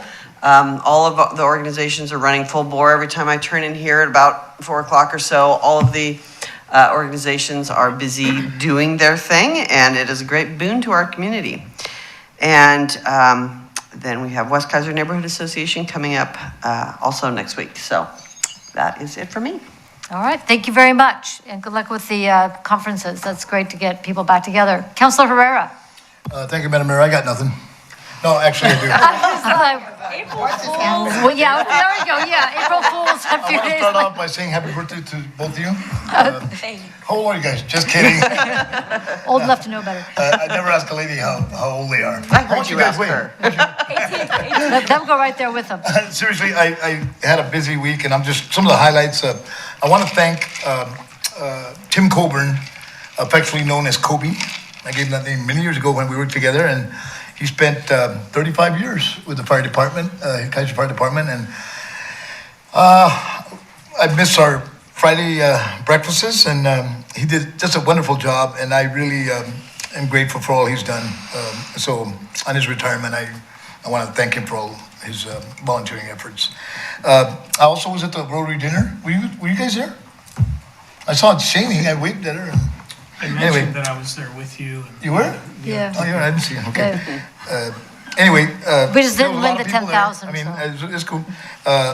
Also, I want to thank the Parks Department for finally getting our trees. I should have said finally, but we got our trees, and they are wonderful. We're really happy. The whole park is really happy. The wind did kind of shift them a little bit, like I told Mr. Johnson today, but I'm really grateful, and they did a wonderful job planning those. Also, I wanted to mention a little bit, I did get some calls about this whole thing this weekend. I'm glad it's behind us now, but I felt like responsible to answer those calls, those questions, and for those that didn't attend, and that's okay, I mean, you did or not, but, free speech, whole, did I get that? But if you want to, I actually saw 90% of it. I went through and watched it all, and I learned a lot of stuff. I didn't know MLK was a bad guy. I didn't know Fauci was a bad guy, and then vaccines cause cancer, and I learned a lot of stuff. But I will say this, I want the folks to know that I answered their stuff, and I was told that we were deleting comments on our page. I never did that, and I don't know if anybody else did. I don't think it's the right way to handle our folks in the community. I had it, everybody knows my opinion. Everybody asked me how I felt about it, and they all knew about me, but I just wanted folks to know that I'm glad we got past it, and I'm glad that our police department handled those situations. That's pretty much all I have. The last thing I was going to say is that, I don't know, I want to make sure that we all get together and discuss a little bit of how we can handle this in the future, because, I was disappointed when Claire resigned, and I thought to myself, she had some good points, and I think we have to listen to those folks, She mentioned something that before on the March 31st, and today also, the way it was announced was, come in and speak, or whatever you have, or whatever somebody wrote for you. And then I had never heard that before. I thought it was kind of interesting.